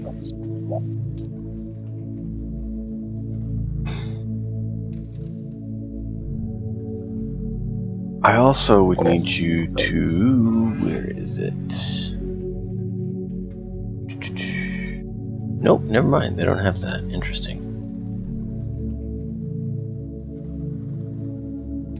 I'm gonna have to disagree with it. Roll a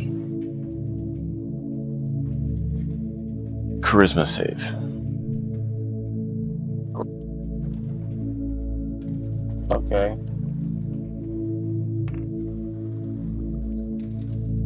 That is 13. How much? 13. 13? Okay. Yeah. You just barely make it. As you feel fear creeping in, you're able to push it down and control yourself.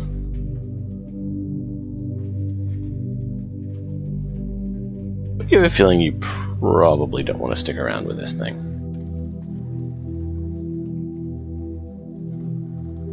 Yeah, considering it took like the majority of my health away. Yeah. That was a pretty fucking huge bite.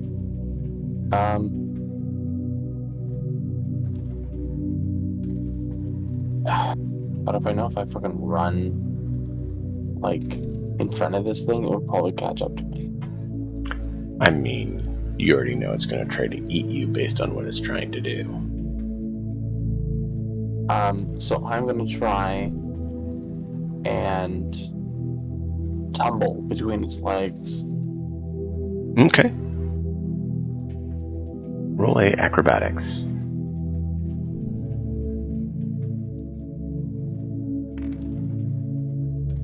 That is 14. You could have done a better job, but you somewhat make it. What are you trying to do?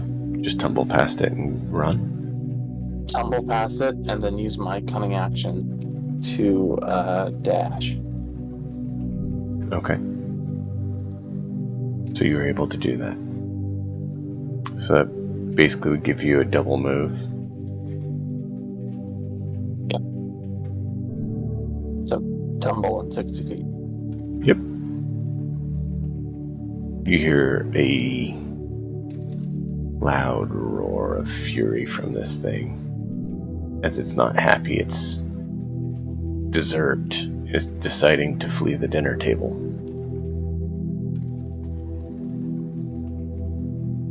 Get back here, chocolate cake! Or whatever dessert. I can feel the chocolate seeping out of me. Whatever dessert you want to be, you know? At this cake, I'm one of those. At this cake, oh my god! At this moment, I'm one of those. What were those? Lava cakes. Those eruption cakes. Yeah. Yeah. Oh god, dude. The chocolate in the middle. Yeah, Yeah. You had me dying, Plaid, when you're like, yeah, and the chocolate that I'm making, I just lost it.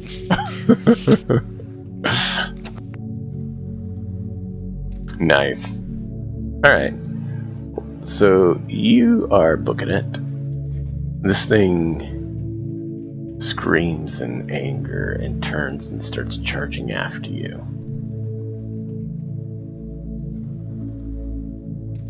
Unfortunately, it collides with the tree on the way, so it doesn't quite make it to you.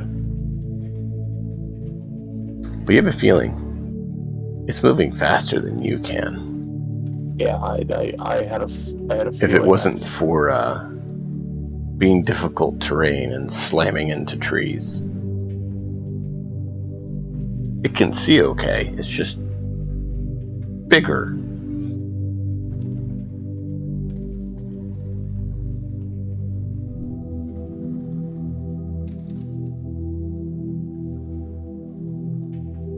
Could I make out what kind? Well, I mean, it bit me, so I had an idea what it looked like. Mm-hmm. Am I okay? Out of character, meta for a moment. It's a reptile. I said before. Yeah. But I would have no idea what it would be. You didn't get that close to look at its whole body, Yeah. I did roll under it. but you did get a really good look at its face Yeah. His crotch. as the moon glinted off its pure white hide.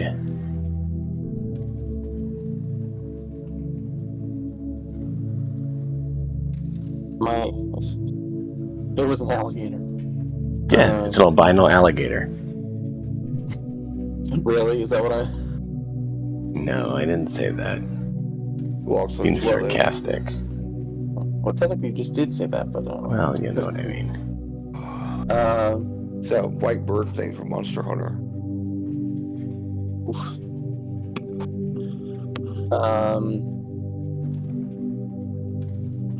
If it's faster than I am, I have to use the terrain to my advantage. So I guess I just start like zigzagging through the trees because I know it keeps hitting the trees. Mm-hmm. But can I make out like what direction I'm going, or if I'm going the right direction? Sure.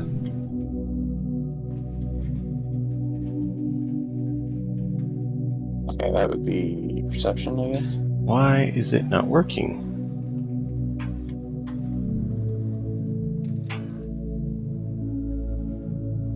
Well, that is odd. I was trying to get you the image that you see. Well, the maw, anyways, but it's not working. Alright. It would be a history or nature check, probably. Let's see. My nature is 2 and my history is 2, so either one works for me. Go for it.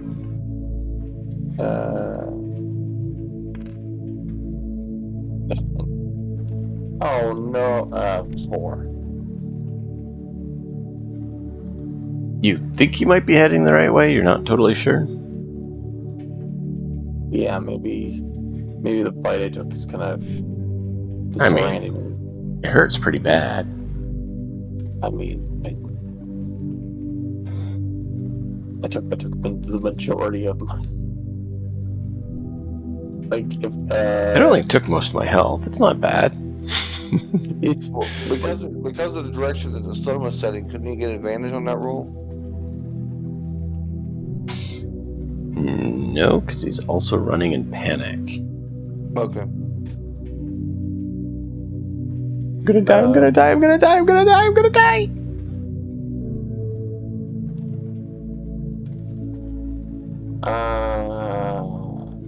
Can I mean, I can still hear it coming behind me, right?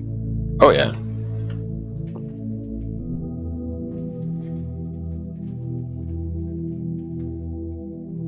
So, I'm going to share a picture with you of the, close approximation of the maw that you saw, taking a nice chunk of your flesh. Oh, okay. So To- Lamaste, to about help- that opening that we're gonna have in our team. To help Thanks. you Thanks, roleplay friend. Varger how he would react seeing this maw.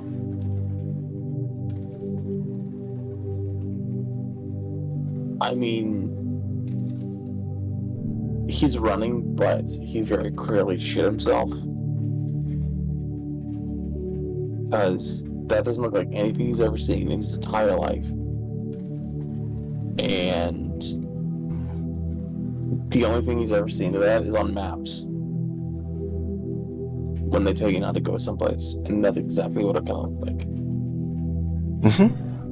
I mean, it's very And- similar to the maw that's in the lower right-hand corner, I guess. A bit different. Less aquatic. And white. A lot of white. And teeth. Lots of teeth. So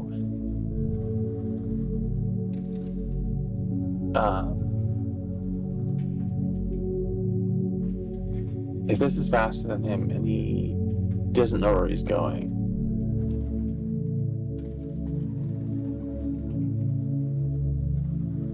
he knows that old Fargo probably would have. Can he look up in the sky and see if there's smoke or anywhere? And Sure. See if they've left the side of the camp. You look up, and you see a owl flying overhead.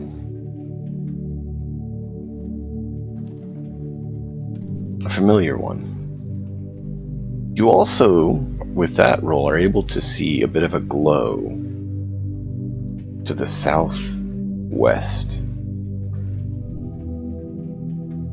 as though a building were on fire at the edge of the forest or something.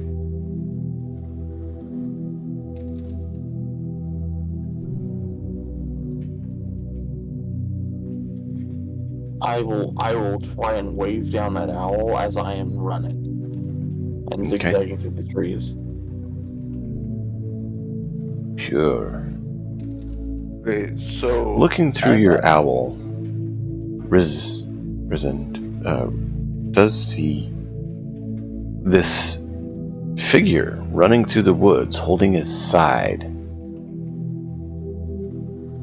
oozing the chocolate syrup from his innards, and waving at the bird, your bird, Farah. I'll dive down to like right around eye level with Farah and lead him back towards me. Whenever he gets, say, 2 actions away from me or something like that, I'll jump out of Warg and I'll get ready to throw a spear at the thing from stealth. Is that all? Is everything okay? I mean, you can do that if you want. I will say, keep in mind, you're a little ways away from camp. I don't plan on killing her right now. I'm just trying to slow it down. It's big enough that probably one spear isn't going to slow it down. Okay, well, I'll just lead him to the lead Varger to me, and whenever I get to like 2 actions away from me, I'll go out of Varg and jump out, and then me and Varger can continue to run back towards the camp. I have the ability to always know every map and everything like that, like the so I'll be able to lead Varger back to camp, and I can't do anything about healing while we're on the run, but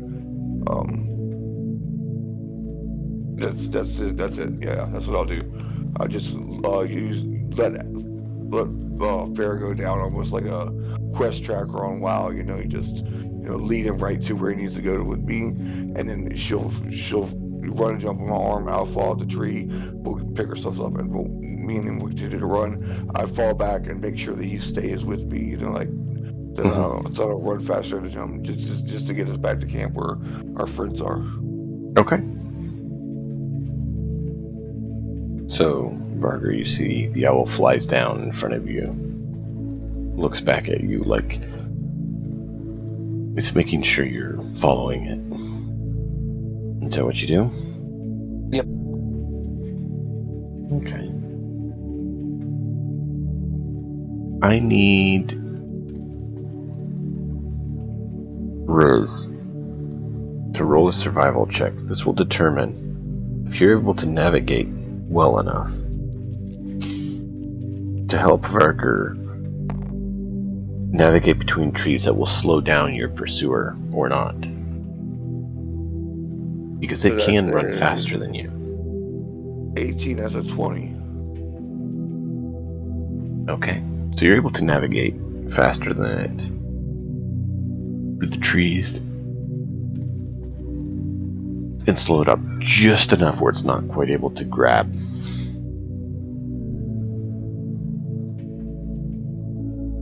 Back at camp,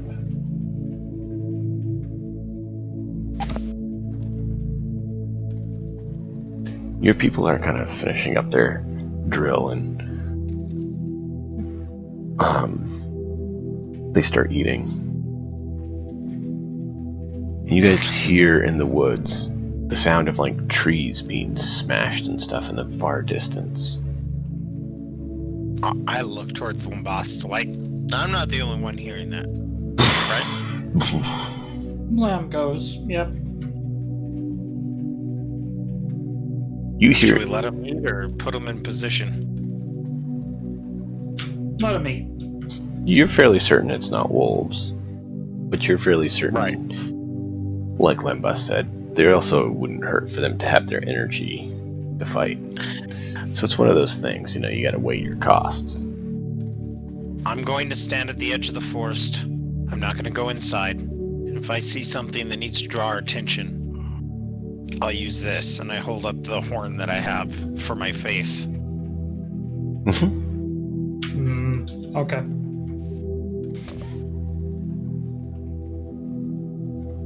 Alright, so then I turn around and I head towards the forest. And I'm going to try to use my... You know what? This is a really weird thing. I'm going to set myself kind of like ready in action, but also listening. My favorite enemy is humanoids. And I'm not going to be listening for the creature. I'm going to be listening for the potential of a Reese or a Vargar fighting it. Because I can't imagine that the wolves or the prey of the forest would have it moving like this. Only Vargar could irritate something to this level. Right, and if I get any indication that they are headed back to camp, or if I see them at all, I'm going to blow the horn so that everybody at camp gets ready. I imagine it's like the scene in Lost World. You know when they see the T-Rexes going through the jungle and it's just like the trees are shaking? Yeah. That's what I'm afraid of.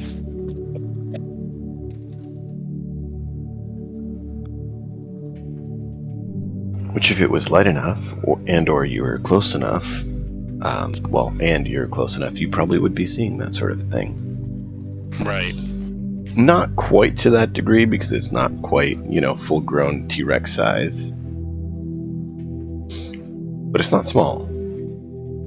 By any means. So, Vargar, back to you guys as the camp is prepped. This thing continues to barrow down on you, barely evading it. Snaps its maw at you, and you're able to dodge between some trees, and it gets a mouthful of timber and spits it out, and continues its pursuit. I need you to roll a d6 for me.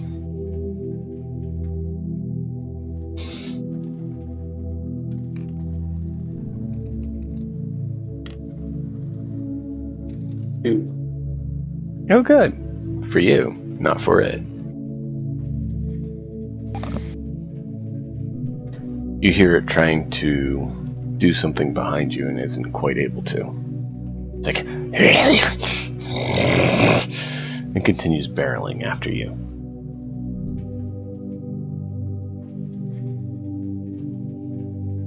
After a while, it's getting close to you, Riz. What is it you want to do? What is your plan?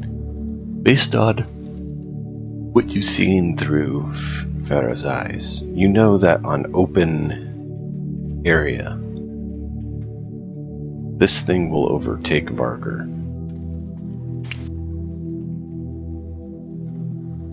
Think for 1 second.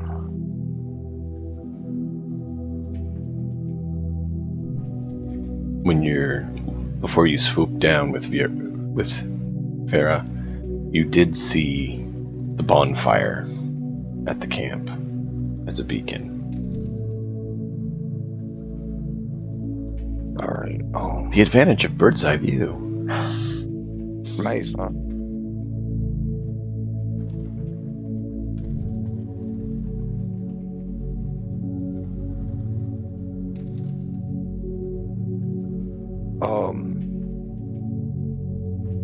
Can I sense any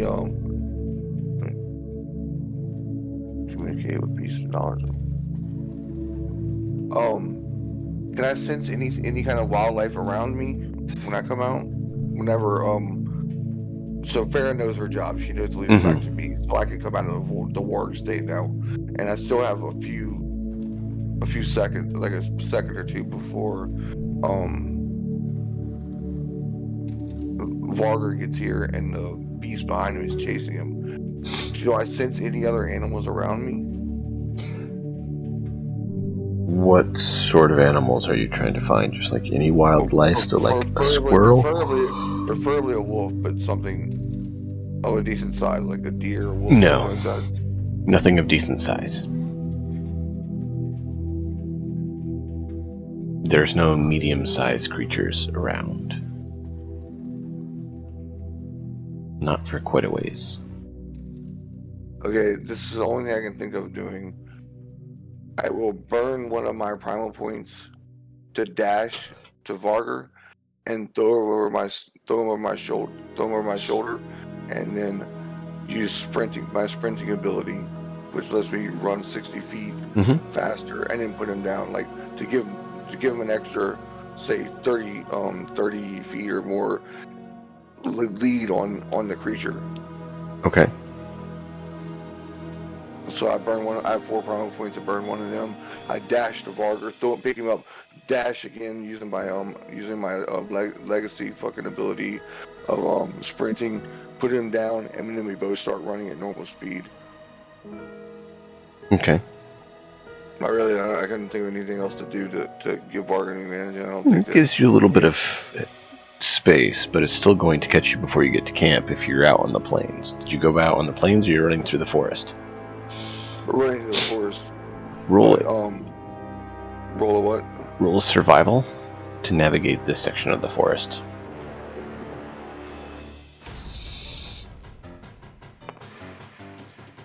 Ooh, that's what was the 6? That's a 12. Not so good. It detects another target, and so it actually exits the forest and is running along on the outside, and it's starting to get ahead of you. Is there anything else you want to try to do before it turns back into the forest ahead of you?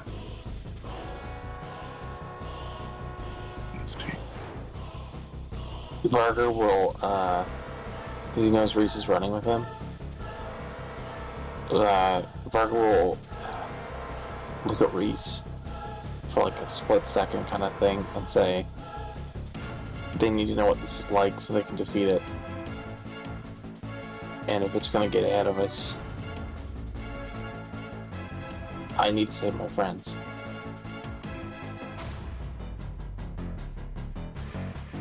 You need to do what with your friends? I'm sorry to miss that part.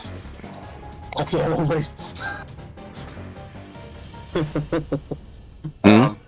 If it's getting ahead of us, they need to know what this thing is like and how fast it is and how it moves and how we can. Oh, they need to know what it is so they can fight it better. And if it's getting ahead of us, you can move faster than I can. You just showed you can, and you have your owl, and first and foremost is the safety of my friends and my blood brother.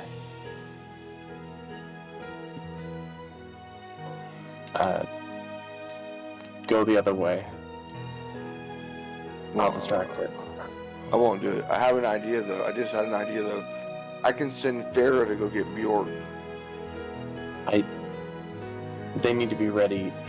Separating them from the rest of the villagers isn't going to be a good idea.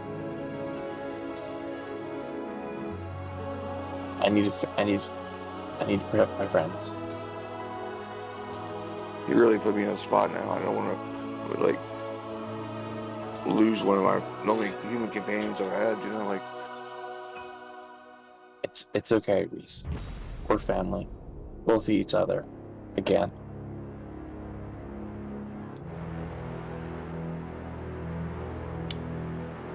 So, this is kind of the positioning here.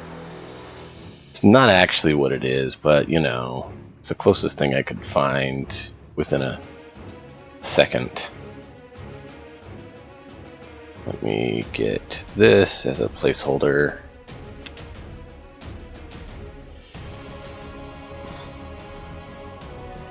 So, camp is here. And you are running back towards camp.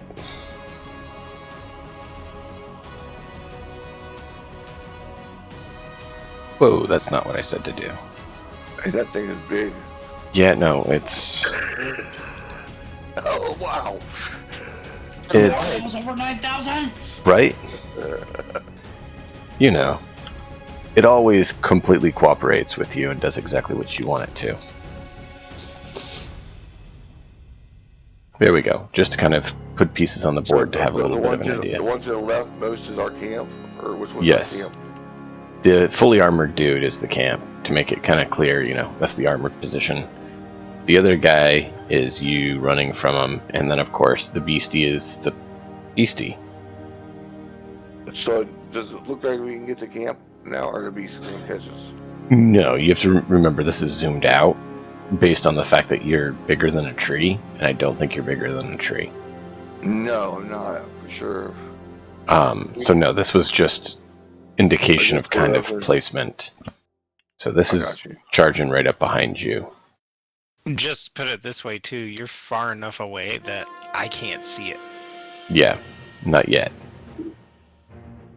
So But when you get to kind of there, it's still quite a ways away, but it'll be close enough that you can at least kind of see something in the distance, and probably hear some screams, possibly someone dying if they don't come up with a solution.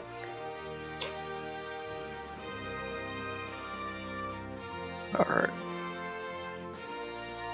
So Varger tells you to run ahead and warn them.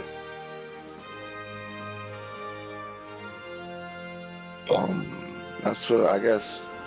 I don't have much choice but to. Well, look at your sheet, see what kind of options and things you I'm can trying to think what of. kind of options. Oh, Now's the time to. Before I run, I grab Varga by the head and I cover his ears and I let go of a battle roar. What does that do? Huh? It allied companions and beasts within 30 feet of the add your wisdom modifier to the bonus of saving throws, become frightened. All allies and beast creatures within the same not allied creatures within the same radius must make a saving throw or become frightened. Saving throws and It says or beast be charmed creatures? with- it's everybody within 30 feet of me. It's a battle roar. But I have like a little note card. I don't have the book pulled up right now. I just have like the highlights of it. So, you unleash a powerful cry as an action. Any allied companions or beasts within 30 feet who can hear the battle roar may add your wisdom modifier as a bonus to the saving throw against the becoming frightened. Non-allied beasts within the same radius must make a saving throw or become frightened. The saving throw or be charmed for 24 hours. If you or one of your companions harms the target, the charm ends. So I want to cover up his ears so I don't potentially frighten him, and then just let out that primal roar. That Mm-hmm. trying to hopefully just to either scare the bad guy away. I don't know what's possible. He can feel a saving throw. He probably doesn't have a ton of wisdom. Well, I mean, wisdom is what's needed for hunting. Well, I mean, it's worth a shot. I didn't say it wasn't. Just, it also does say beast is the only other concern. That guy's not a beast.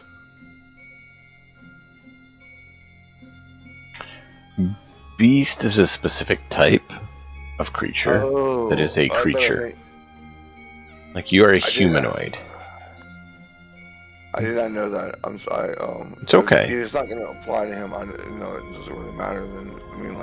I did not know that. I thought it was any kind of. I did not know it was limited to beast. It doesn't say race. enemies, it says beasts, so my guess is it's probably just beasts. All right. Well. They're usually pretty good at that sort of thing.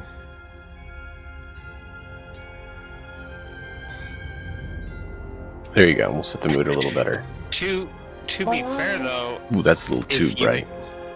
if you don't cover Plaid's ears and you just still do the battle shout, It might give him a bonus on saving throws to whatever that creature has been doing to him. Well, it already did it, and he succeeded. Oh, okay. I didn't know if it was like Yeah, no, part of its actions. Got it. He succeeded against that. It's now just the thing he needs to save against is it's biting and taking chunks out of his flesh. That being said, now that Rizen gets a close look at it as it comes through the forest at him, he would need to make that save. What does the ability Flyby do that my owl has? It means she can fly down, attack, and fly off without provoking an attack of opportunity. That's what I can do. Then I'll get her to fly by at the eyes of him to give us a little bit more running room. Okay. Roll an attack at disadvantage.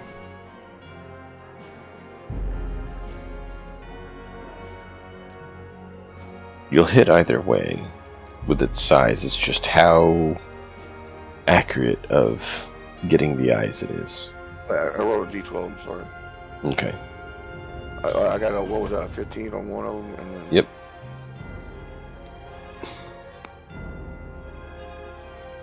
Oh, there you What's go. her attack total?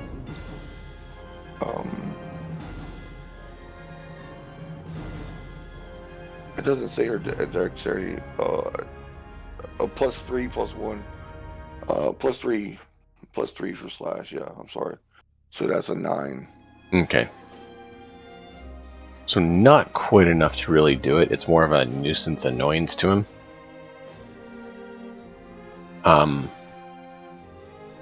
What's her speed? Her speed? Mm-hmm. 60 by fly. Okay. So she flies away.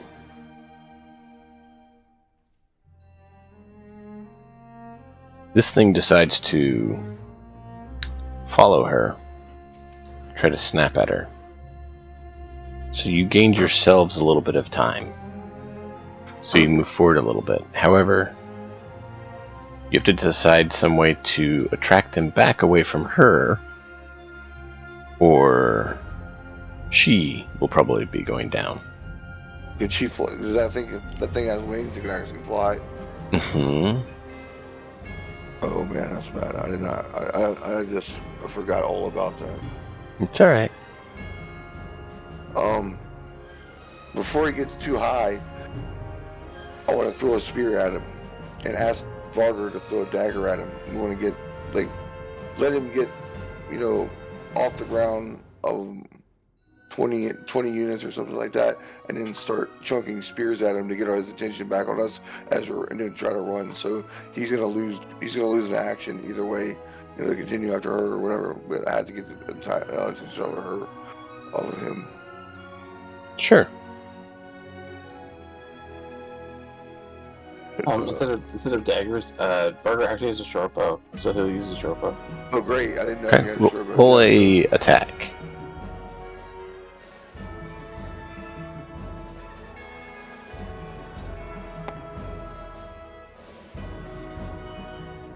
I have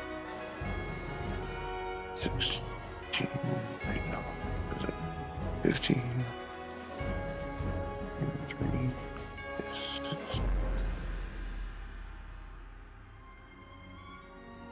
18. 18. I also got 18. Roll damage.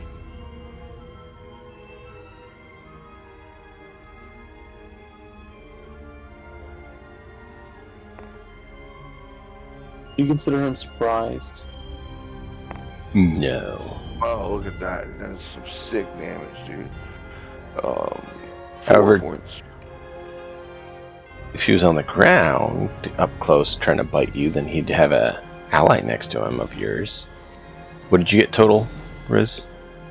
4 points total. Okay.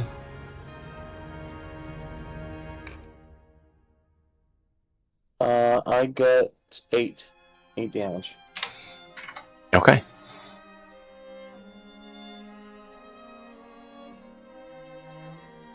Bjork and Lambast.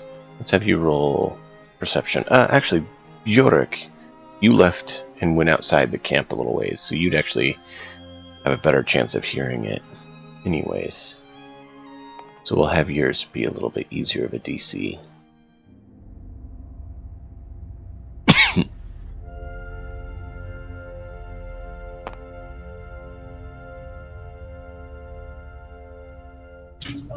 Perception. I rolled a.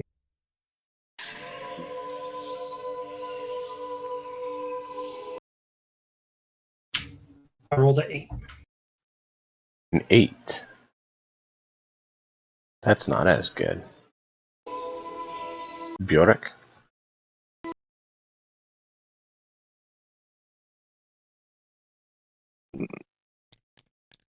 Maybe I had to step away for a second. My apologies. I did roll a 10. I was adding in my new character skills since I re-rolled my stats when you told me to. Oh, okay. What'd you get?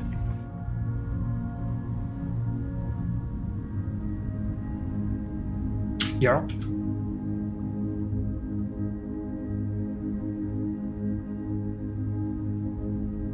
Uh-oh. I think he walked away. Or his internet connection went bad.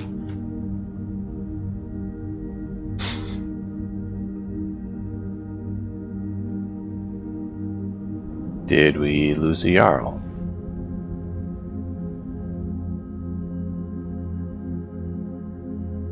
I'll blame the lizard. Blame the lizard. Why? Well, he didn't have it. Clearly, its way of getting advantage against us is flying into the air, blocking Riel's Wi-Fi. Oh.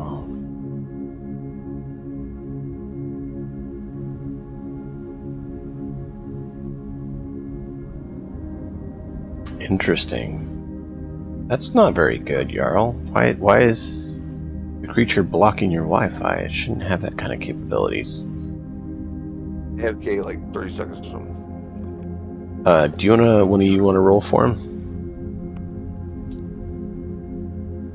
Okay, hang on a second. Oh, hey, you're back. Let me restart Tabletop Simulator because I'm not seeing anything. I hear audio now. Hang on. Well, that's good. We didn't hear anything from you and we're hollering at you. He ain't no hollow back, girl.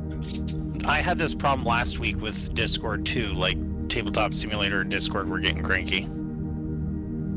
Yeah. I never had this problem before.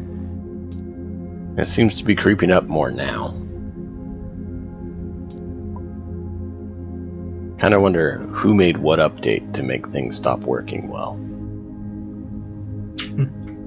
All right, I am loaded in. Okay.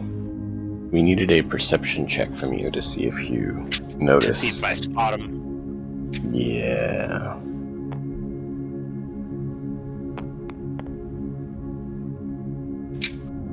Oh, glorious. That would be an 8. Don't hear it. It's worth a shot. So, you've made it decide that you two are worse out of the bunch, and so it's going to start coming right back down towards you. So I need a armor save from both of you.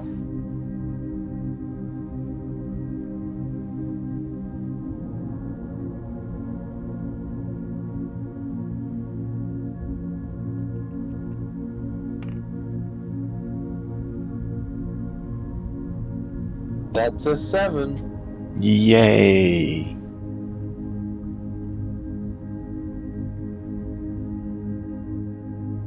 Riz?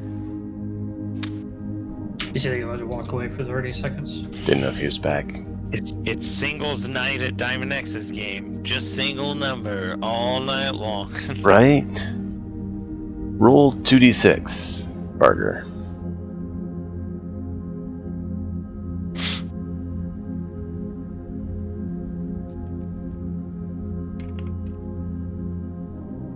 That's a 9. How much health do you have? I have 6 health left. So, you fall down unconscious. That's not cool.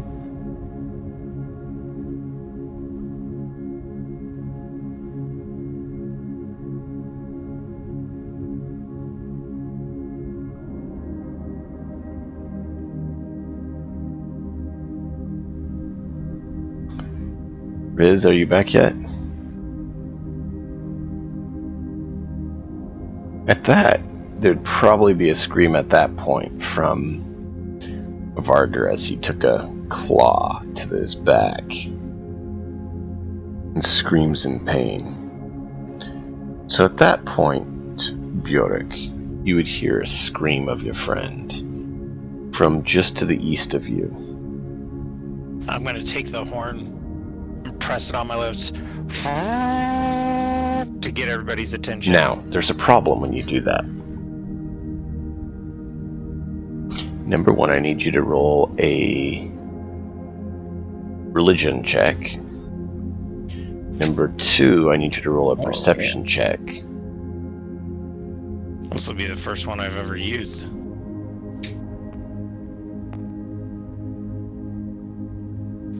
That's a 17 plus.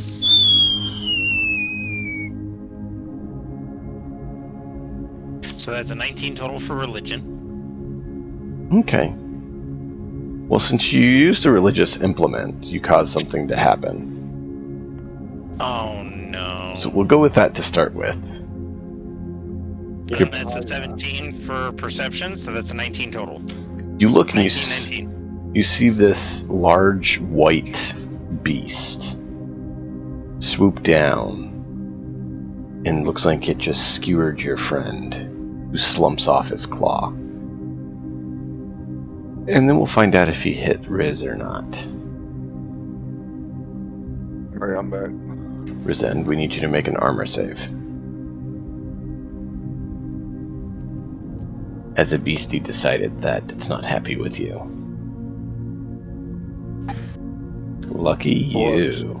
22. So you're able to dodge out of the way. So this thing snaps at Rizend with its mouth and is unable to get him, while its claw punctures Varder, laying him rent and torn on the ground. Did you go down? You making life saves on Mark? Now, Jarl, Yes, sir. I need you to change for this encounter your size to large and add a d4 to your attacks damage, as well as adding a +1 to your attack.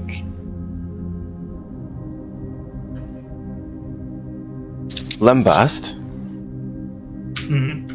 you're in camp and you hear the horn go off, and you see another light outside of camp as Bjork apparently has decided to turn white and somewhat glowing a little bit, as he seems like he's changed form a little. He's a little bit bigger, and yeah, he's storming to the east.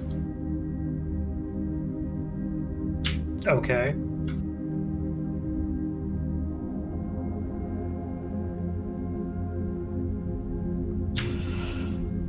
Lamb turns to the people and goes, folks, grab your spears. Follow me. He's going to pick up his axe and his shield and then start walking towards the east. They all join you.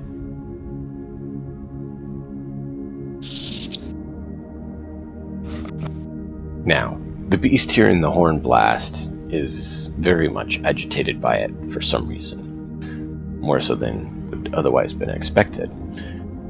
And heads straight for Bjork. So,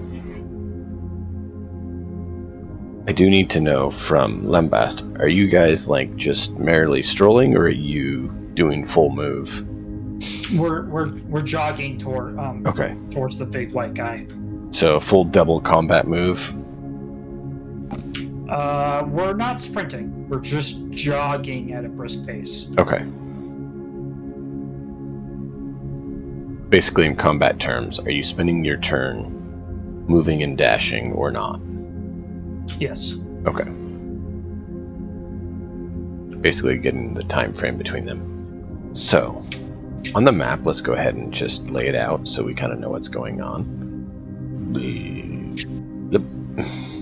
Bring you guys over. I know you don't actually fit on the map the size that you are, but you know what? It'll give us something to play with so that we can kind of see how far apart everyone is and what's going on. So Rizend is engaged with the beast. Bjork is running up towards it in a strange enlarged form. And Limbast and crew are leading up the rear, coming towards it. And Vargar, unfortunately, is currently down. So, that is the order. We'll go in that order where Rizin gets to go, Bjork, Lambast, Beast, and keep going that way. Lambast, since you're leading the group, we'll let you determine what they do, and they'll go on your turn. When do I make my death saves? On your turn. What, at the end of the order, or? Yeah. Okay. So, Rizend, what does Riz want to do as he hears the scream of Vargar go down next to him? I'm sorry, my friend. There's nothing I can do. There's nothing I can do while this beast is upon us. We have to kill it before I can help you. I'll spend a primal point to disengage, and then run back 30 feet, and then throw a spear at him. Okay. Could you disengage? Otherwise, you would have got the attack of opportunity. Yeah, that's why I only have 2 more primal points left, though, so I'm hoping that the big guy over here can engage him before I run out of primal points to disengage. If you draw blood, we're in business. They've already done a little bit of damage. Okay, good. We're in business. That's gonna be 14, 15, 16. That wouldn't normally hit. But you feel invigorated and just, for some reason, there's something in the air, and it's barely able to make its mark. So you're talking about no damage, 1 damage? No, you just did some damage, so roll damage. Okay, cool. I just didn't know what you meant by that statement. Meaning you notice that somehow you hit, and it probably shouldn't have quite hit. 9 damage. Got lucky on that one, boys.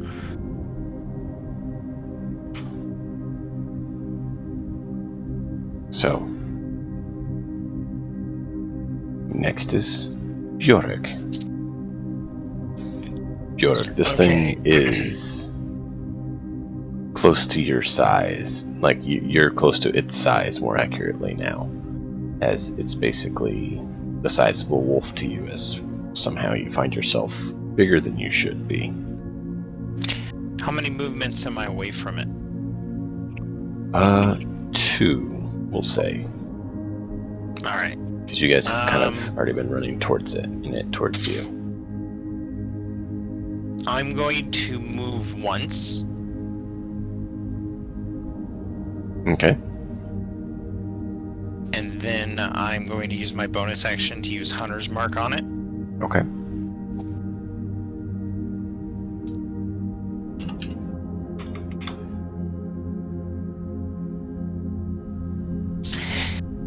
And I'm going to try, since I can't attack it this turn, I'm going to try to use a battle tactic that's in 5th edition. I would like to make an intimidation roll.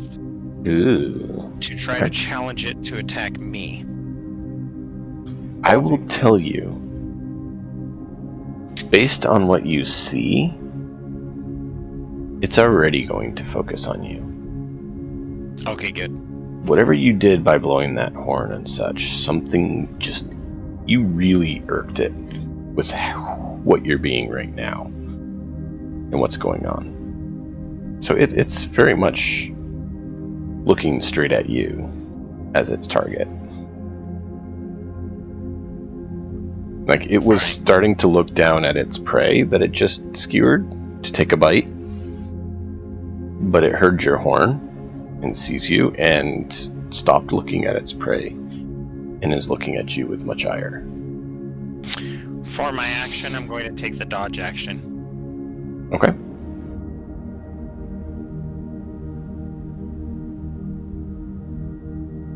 Lambast. It's about 3 moves ahead of you in the group. Mm-hmm. What do Do you we want to see it? Yeah.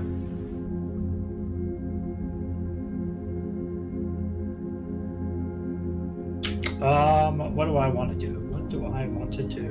If I'm understanding the battlefield right, Dump could take the dash action and stand where I am, correct?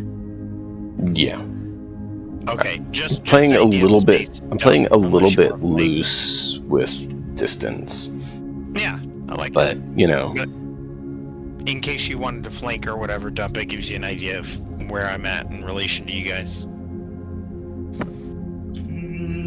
So, like, Lambast would be 90 feet behind, Reese and, Bjork.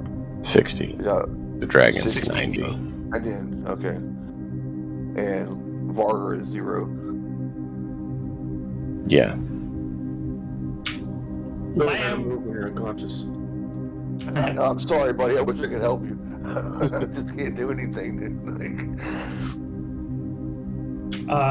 Lamb's gonna turn to the peasants and be all like, "Go to the woods and only come out to attack if you think you can do so."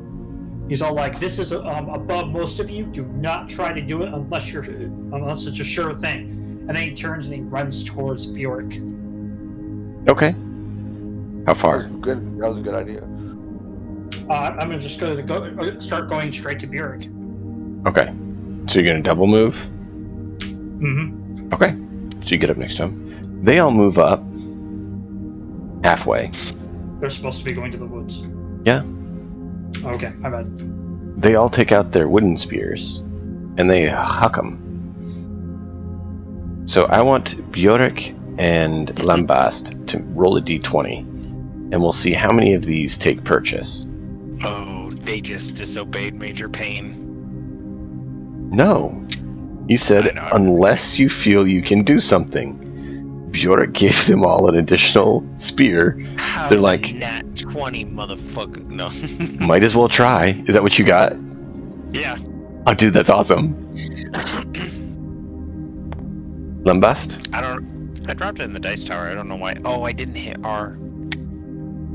12. What's the check? Just a standard attack. So, We're basically rolling for your peeps. 14. yeah, that would hit with their attack then. So I need both of you to roll 6d6. I only have 4. Okay, well that's easy to change. Oh, dice bag, you're right. Give me a second. Oh look, you have 6.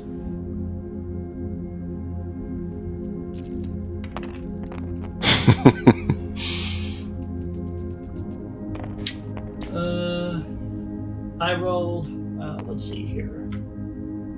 I rolled a 29. If you hover over all the dice, if you select 14. them all. Yeah, I rolled a 14. My bad. 29, nice. Should I double that since it was a nat?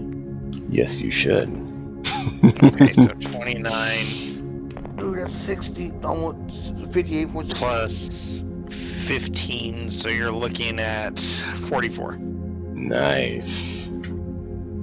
Bjork's a better lead than I. No, I just... my spears were pointier, that's all.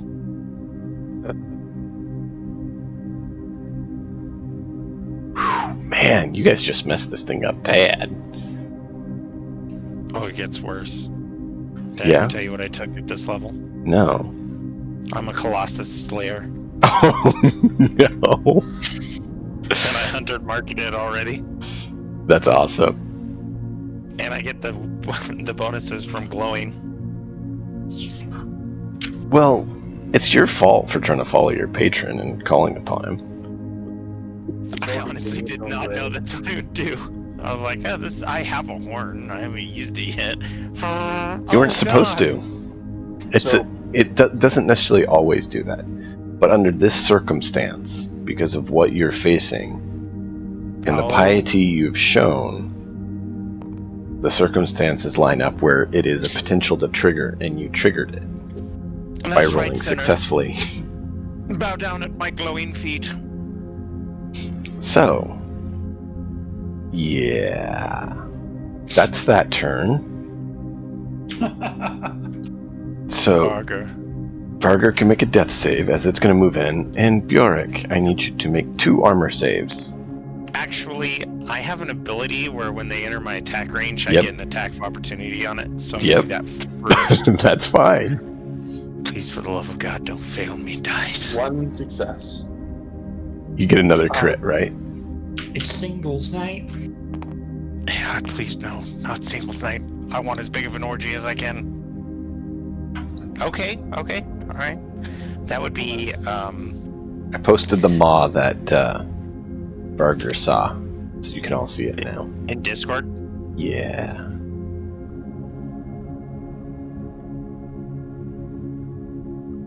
Oh, my. Dragon laughing at us. Okay, this is gonna get complicated. So that's an 18. Mm-hmm. That hits. And Varger, I heard you. I'm glad you made a save. 1 successful save. Hey, you just got to get a crit, and then you can get back up. Ooh. You can cast it and roll back-to-back 1s on your... Hey, that was bad. As long as it doesn't try to bite me while I'm down, because that would mean I would 2 immediate fails. Mm-hmm. does an 18 hit it? It does. I'm pulling out all the stops on this. Sorry, guys. Oh no, you need to. I think they agree.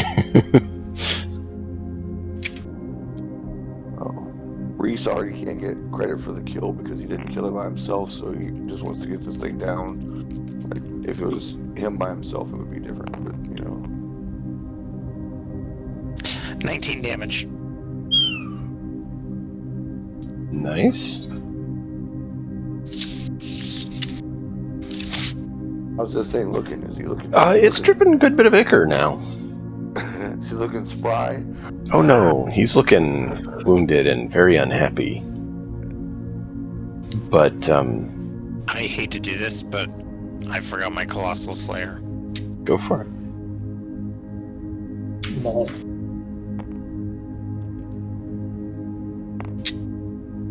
Okay, it's only 1 more, so... Still, it's something. And then you have your armor saves to make. Yes, and I have advantage because I took the dodge action. Correct. Which is very good. Because you also gained its ire. Oh no, not its iron. Ire, not iron. It Okay, hates so you. for the first one it was 15. That is not quite enough. I didn't think it was. Iron Man. Iron Man, he's just mad all the time. I think you just described Carl from Aqua Teen Hunger Force. Alright. And then what'd you get? Oh, yeah, both hit. Ooh, ow. Alright. So 2d10, 2d6. No. No, why no? I don't want to. I didn't say you did. I did not roll. I was dragging the dice over. Game, calm yourself. It's a Okay. little excitable. Don't worry, guys. I got this. I took 17 on the dice.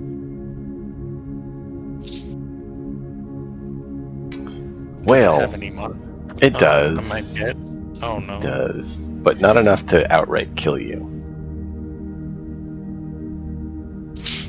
So So, what's the total? enough to bring you down to 1 HP. Oh, thank God.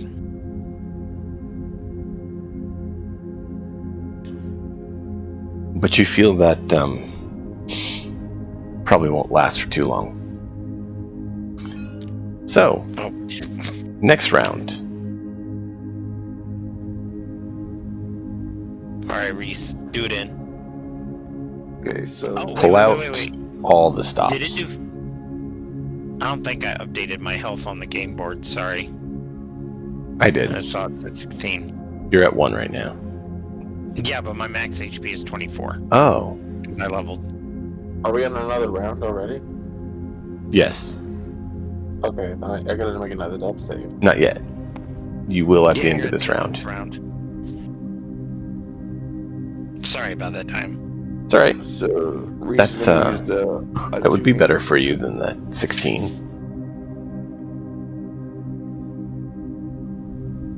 I'm sorry. But yeah, it technically would have done 25 damage to you. With what you rolled. Oh, well then I'm down. You're at 1. Oh, I see. Riz?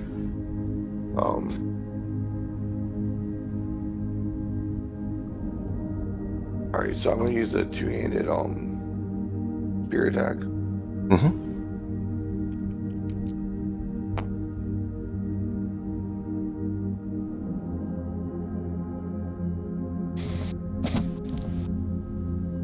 Three plus 12, 14, 15.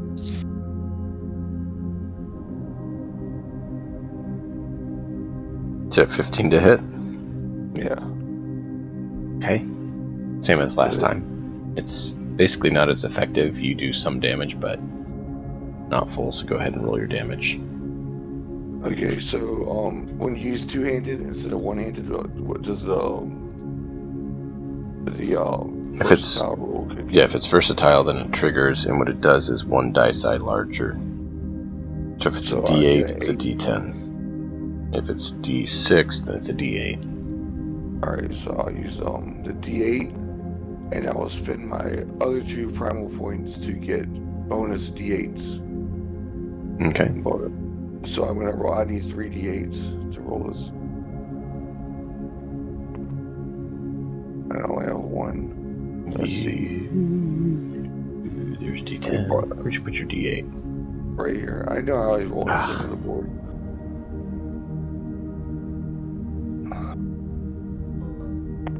There you go. Alright, let's see what happens, boys.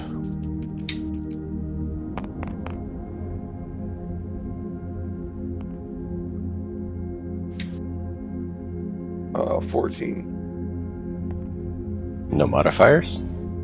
14 plus 3. Is it 3 on the attack or 3 on each dice? To the attack. So 17. 17 piercing. Alright.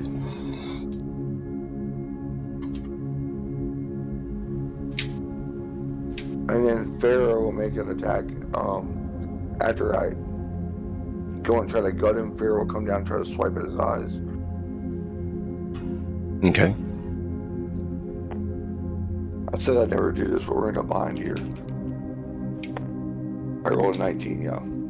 17, 17 plus 3 is 20. 20, and she gets Probably like a D4. yeah, D4 plus 3.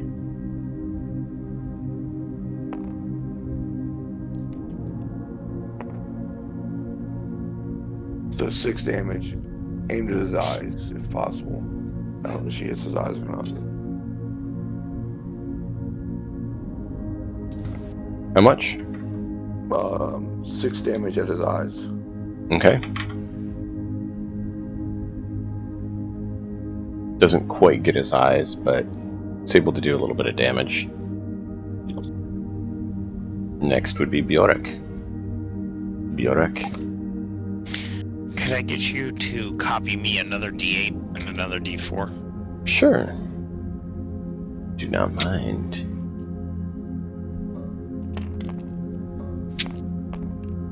There you go.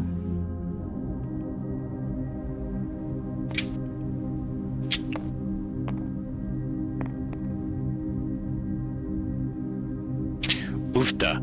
The first one was 16. The second one is 10. Oof.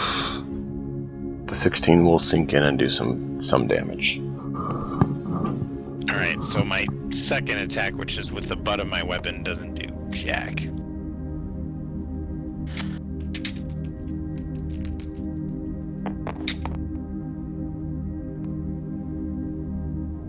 You 16 total.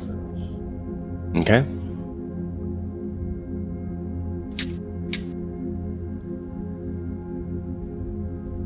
That's with all your modifiers? Yeah. Okay. Lambast. This thing is dripping some ichor. Do you think you have what it takes, or do you not? Damn right I do. Hell yeah. Lamb immediately steps in front of Burek and triggers his testamental. I challenge all enemies within 30 feet, calling the mightiest to face you in combat. All hostiles within 30 feet must make a charisma saving throw. If they fail it, they have disadvantage on their attack rolls against creatures other than myself for 1 minute, or if I fall unconscious. Excellent. Roll a religion check. Okay. This is actually one of the few circumstances where your both could technically potentially trigger based on what you choose to do.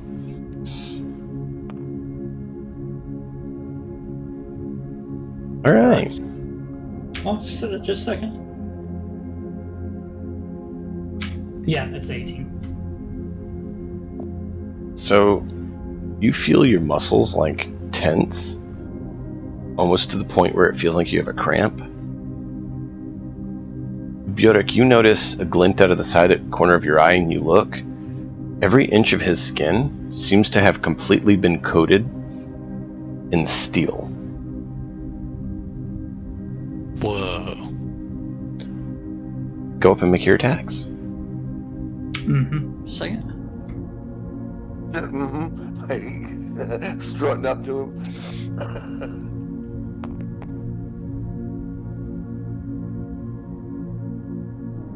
Well, Looks like I rolled a 6. I don't think that hits. Not unless you have a pretty high modifier. plus your modifier, plus your... Plus 2, 8. So yeah, that wouldn't... You hit it and kind of just goes off its hide. Alright. Seeing this thing wounded, the troops look to you guys to determine what they should do. Fight or flee? I'm in. Hmm? I put my fist up in the air. Telling him to join? Mm-hmm. And then I do a circle with my finger. Okay. Bjork and Lambast will have you to roll the d20 for 6 apiece. And then Bjork, after this, while Vargr makes his death save, I'll need you to make a con save.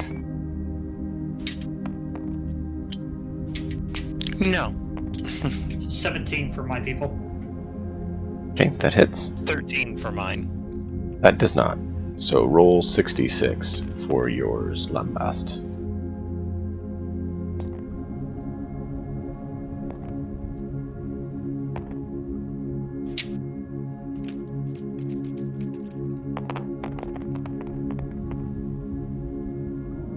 $23 damage. Nice. Oh, please say the people killed it. That would be just amazing. That actually just does enough to take it out. Yes, this is what Yeah. Yes, Lumbast. So as it's there, as it dies, it is going to do an attack on Lumbast. Mm-hmm. Because they kind of go at the same time it does. So roll your armor saves. Oh, that's interesting. Mm-hmm. 17. So That makes it. my armor is 15. So I'm not you sure what the armor save is. you add 5, then you drop 10 from your armor class and add that to your save. Okay, so that's like 23? Yeah. Yeah. No, 22. I'm 22. I do maths. And I don't know. Does it hit me? no, that one doesn't. You you 2 roll saves. twice. 2 saves. Oh, my apologies. It's all right. That would be a 12. That does not. So I need you to roll 2d6.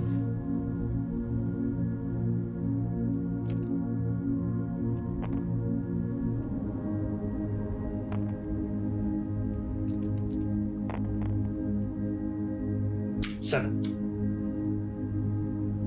Sorry, it didn't roll for me. That's Sometimes you 11 roll. damage, so you take 5. Okay. Can't seem to puncture your skin. However, your armor seems to have had a nice chunk slashed out of it. And then all the people stab it and just bring it down to the ground, just jam their spears in it as it bleeds out and dies and roars and tries to snap at you again. Bjork, Yes. lights go dark. You go down. So I need a death save from you and from Vargar. This would be I my third succeed. one, right? This would be your second. Did you already do a second? My second one was a nat 1, so I got 2 Is fails. combat ended? Okay. Combat just ended.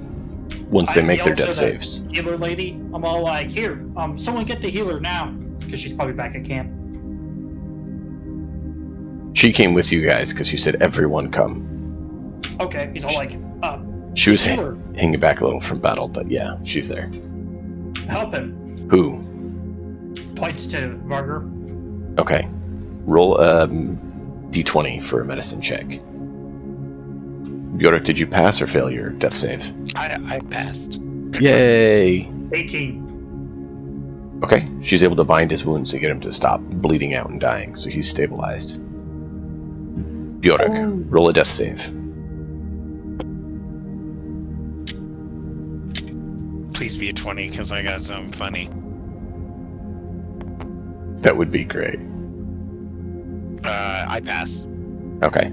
Roll a d20 for her medicine check.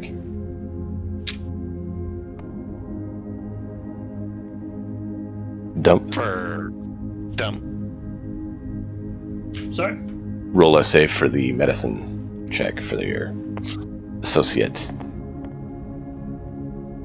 Ooh. She's having troubles getting his binding. Go again, Bjork. The ankle bone's connected to the face bone. Is my drinking bones connected to the rotary bone? 17 again? What? Okay. Go for it again. That's my third success. There's no need, because she's able to... You stabilize, and she's able to then take her time and bind the wound. Vargar and Bjork are unconscious. Bjork is back to normal size. The light has faded. Right after combat, you order that, Lumbast, and you probably look at yourself, you see your skin is kind of metallic, and you feel that in your muscles, and then you feel it dissipate after combat, and it's gone. Oh, that was weird. Anybody else hearing the Metal Mario song in their head from Super Mario 64? No, I'm not. So, you have this dead beast in front of you, and you have 2 unconscious companions. And 12 very happy people. I look at all the guys. They're very scared people. They are terrified. I look at all of them and I'm all like, well, what are you guys waiting for? I hold out my axe towards them. Claim your kill. They're like, what do you want us to do with it? Like, Looks at the head and points at the head, points at the axe, holds the axe back out. you hand it to them. Uh-huh. They'll start working on it. Takes quite a bit as the hide is not exactly. He'll be there all night. I ask anybody who's not working on it, can you guys drag these two guys back to camp? And You see a few of them have already taken off like their outer garments, which means they're going to be pretty cold at this night. But they use it with their spears to make makeshift stretchers and load up your friends. yeah. All right. When we start heading back to camp, my guy's gonna say something to the people as we're walking back. Yeah. They eventually get the head off, and everyone's kind of ready to move back to the camp.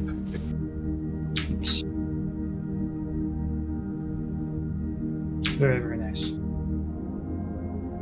You said Lambast wanted to say something on the way back to camp? Oh yeah, he kind of walks with the group of people. He's all like, now don't let this fool you folks. Tonight still might be a wolf attack because we built a huge fire. The smell of food is relevant and the wolves might come. So I need people to be willing to take watch tonight. I will of course take watch beside you, but the danger is not fully past. Like I said, this is the beast that we were worried about though, so that is good that has passed. One of them, seems like he has a question that he wants to ask you. Like he's looking at you like, can I ask something? Yeah, sure. What was that beast? We've never seen anything like that. I mean, it looks like a beast that would be in legend or stories, but that was real. What is that?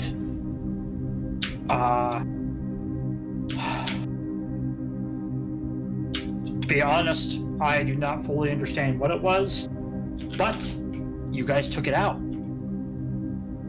Lambast, roll a history or arcana.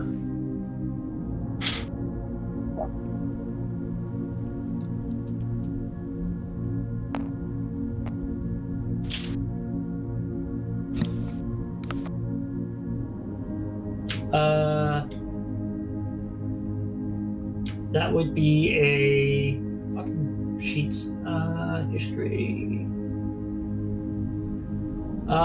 That'd be just a plain 16, I believe. You got a minus 18, 2? my bad. Oh, okay. You think of stories you heard in your youth from your teacher about hunting the great drakes that threatened the land and saving people, that they were rare in your parts because the knights had hunted them. So, but the descriptions given kind of match this creature. Are you saying that it was possibly one of those creatures? You're not 100% sure, but it seems similar to the stories you heard.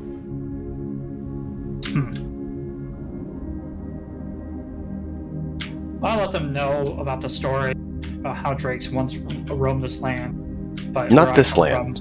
The land where you came from.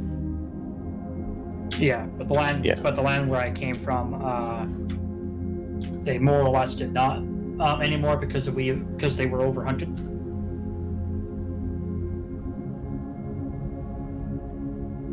And you all make it back to camp and rest. The next morning, Bjork and Vargar, you're able to awaken in a very exhausted state. Very much achy. Excuse me, guys. My stepson is having an emergency. I have to cut out. I'll see you guys later. Yeah, go, man. See you, man. I hope everything's alright. That's never cool. Mm-hmm. But yeah, so Vargar and Bjork are able to wake up the next morning. Achy, exhausted, but alive. You both come to in camp. Given that you woke up from fighting a creature, you're a little bit startled. You're able to calm yourself, seeing that you're in your tent. What do you want to do?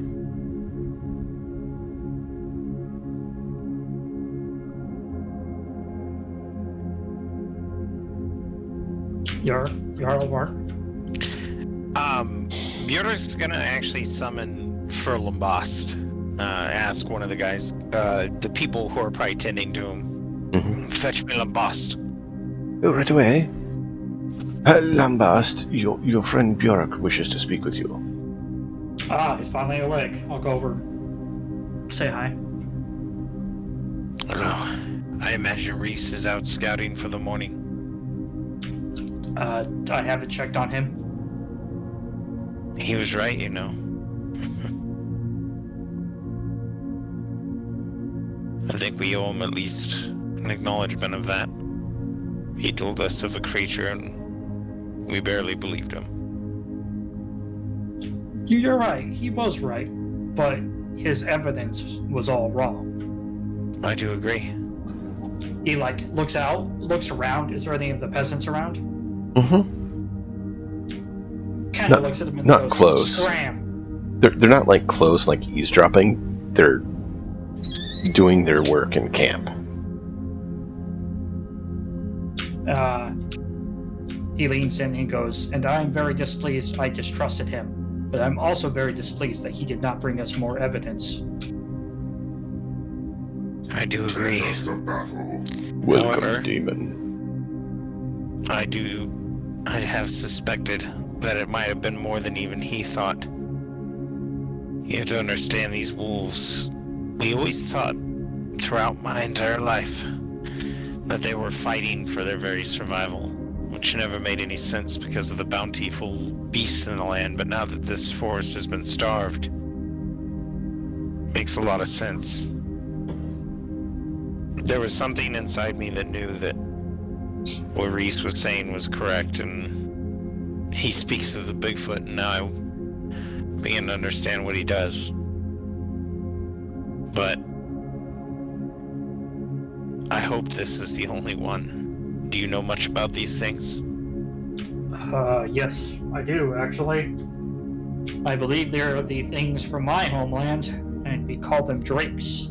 They were hunted to about extinction, but maybe the stories were wrong, and rather extinction, they fled. Are they defensive creatures, territorial creatures? Do they invade other regions, or do they stick close to their home? Diamond X?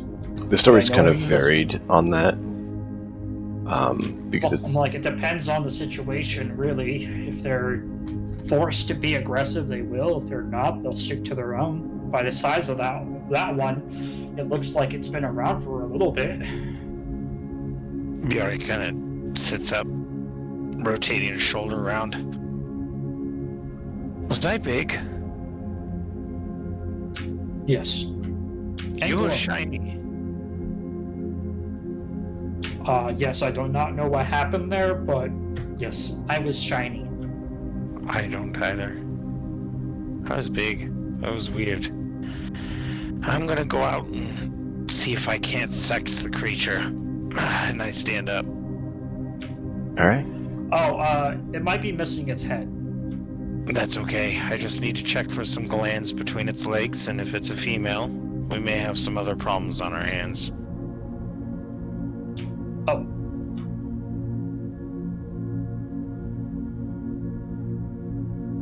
Oh.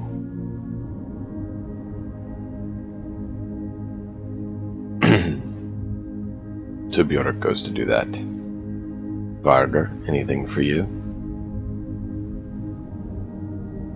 Yes, Varger wakes up and he assumed he'd be dead. But if he's here, would he overhear the two of them talking? You hear some hushed voices in the tent next to you, but you're probably not able to quite make out what it is. Is there anything when he wakes up? What does my tent look like? Is it like it's just It's your gear, your stuff. You do hear someone outside your tent. And you notice the flap opens. Oh, you're awake. Would you care for some breakfast? Yes, please. Bends down, hands you a bowl. He eats all of it without even putting it down. He just You did miss dinner last night.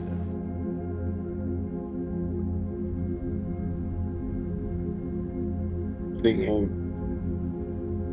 beast of legend does do that.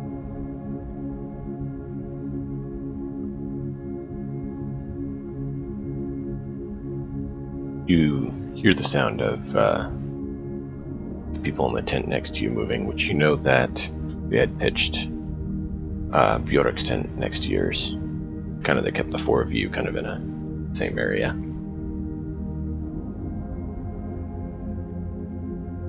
When I hear them moving in there, I will slowly get up and make my way to the top of the tent.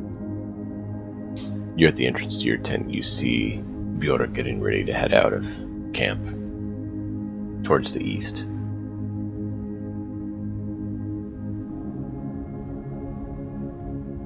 Tell me there's another one. I'm hoping there isn't, but it's been haunting this forest for a long time, never setting foot out of it. I'm gonna go see if it's a female. If it is, it may be a mother.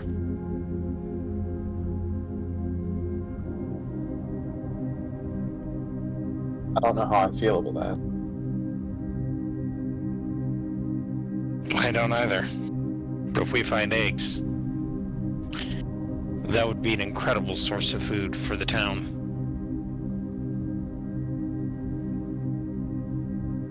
So Bjork goes and checks. Roll a Arcana check. Hi, Damon Shake, and welcome. I hope you enjoy.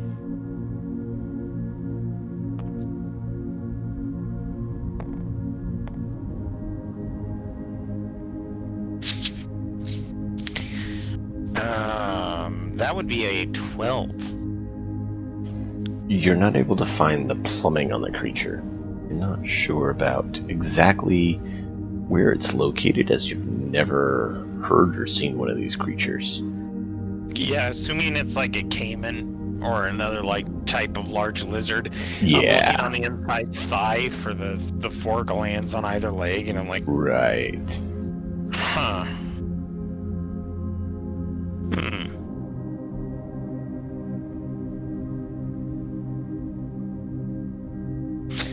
The meat has probably spoiled at this point. No, but it's not edible. We checked it. Greg could try and eat it, but he couldn't do it. You look at it, and you notice the whole thing has turned to ice.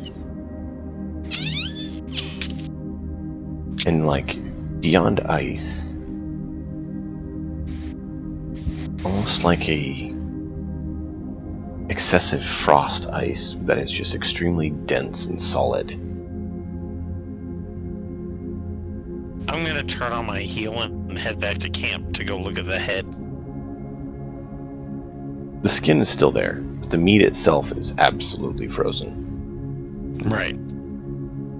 You get back to camp, you look at the head, the same thing with the flesh, the meat on the head. The hide is there, but the actual muscle tissue and everything has turned to absolute solid ice. I'm gonna turn around and I'm gonna see if I can find Lambast and Vargar. Yeah, they're there in camp unless either chooses to be elsewhere. Lambast, Vargar, come look at this. What the hell are you doing with their trophy? I kind of like kneel down and feel the scales. The outside, it's fine. The hide is in good condition. Now feel the meat, and I lift it up to show him the frozen meat. Okay, He what lifts about- it, you almost see like steam wafting off it with how cold it is. Alright, that's weird, but what of it? This creature appears to be made of ice. I mean, it's meat, but it's like a frozen fish next to a place where there was a large bonfire. To that end, I was not able to sex it. I don't think this is a creature of this world. Huh. Roll a history history check. Bjorek. Who? Bjorek.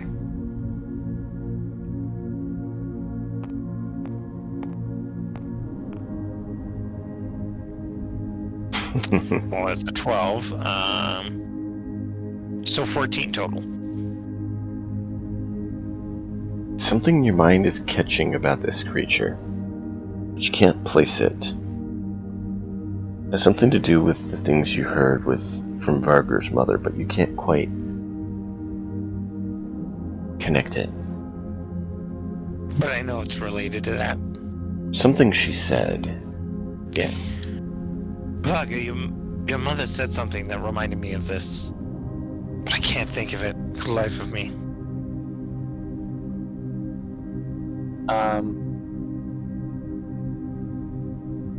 Can I... Based on how much of a mother's boy Varner is, would you be able to remember specifically what his mother might have been talking about? I'm trying to remember the specific words.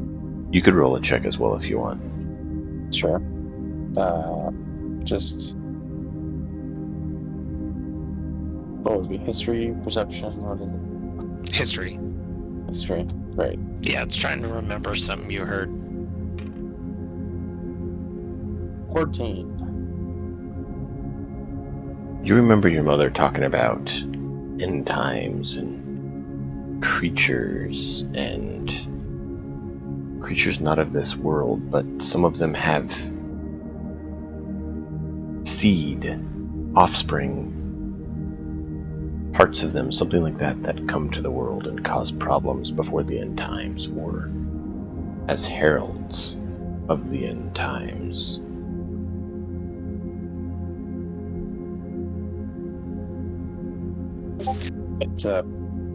This thing is a herald of the end times. It is an offspring of the things from beyond. I think we need to end our hunting trip early. Lamb kind of looks real quickly around. Is any of the peasants around? You meaning like close by, or moving throughout the camp doing their work? I mean, Close by. they're not like closely snooping on what you're doing. Some of them will like look over, see what you guys are doing, but they'll continue their tasks. He's all like, he looks at Vargar and goes, "Do not let them know." Why? About the end times. It's not our position like- to tell them. Like, also, fear is a very big motivator. If they are Right. afraid that the world's going to end, why fight? They need to hear this from the Jarl. Pierre is the mind killer. I will let it. He's also like, also let them revel in this victory. And like you said, let the Jarls say to them. Alright. Just for now. It won't be long till we're back home. Yeah. You do agree we shouldn't stay, though? No, we should head back home now. We finished our hunt. They were doing a training exercise, and they did flawlessly. I agree. I'll help pack up the camp. As you guys are packing up and stuff, you do see some of them kind of like whispering and talking and looking at Bjorek. Wait, I turn back to Lambast. Let's not pack up the camp. Let's just take the wagon back. Why? Because if we get run at the beaches, this camp wouldn't be a bad defensive retreat point.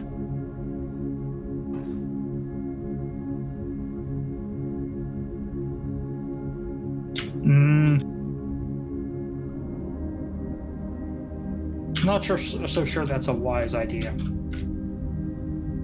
Understood. No, no, no. It's a question more than it is a statement. I think it's not wise because what if we need the materials here for encampment in our own town? That's a fair point. We've already spent all the work sharpening all these sticks. We have a wagon with. We were going to fill it with wolves, but now we can fill it with the defenses.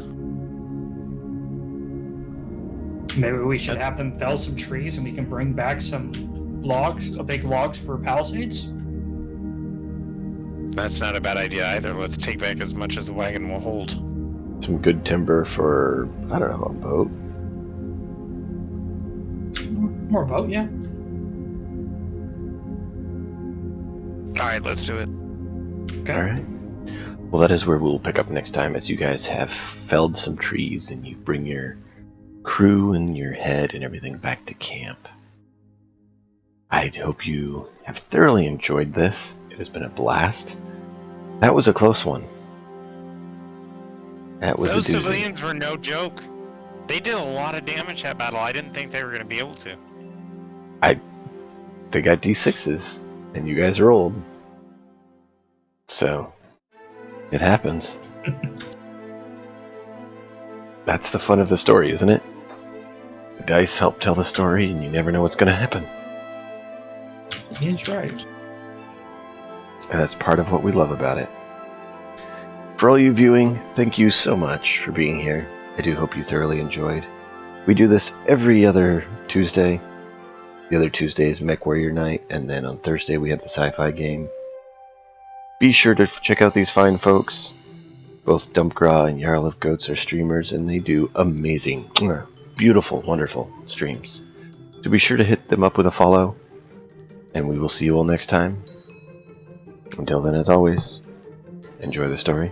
We'll see you all next time. Next. Bye-bye. Bye-bye. Wow.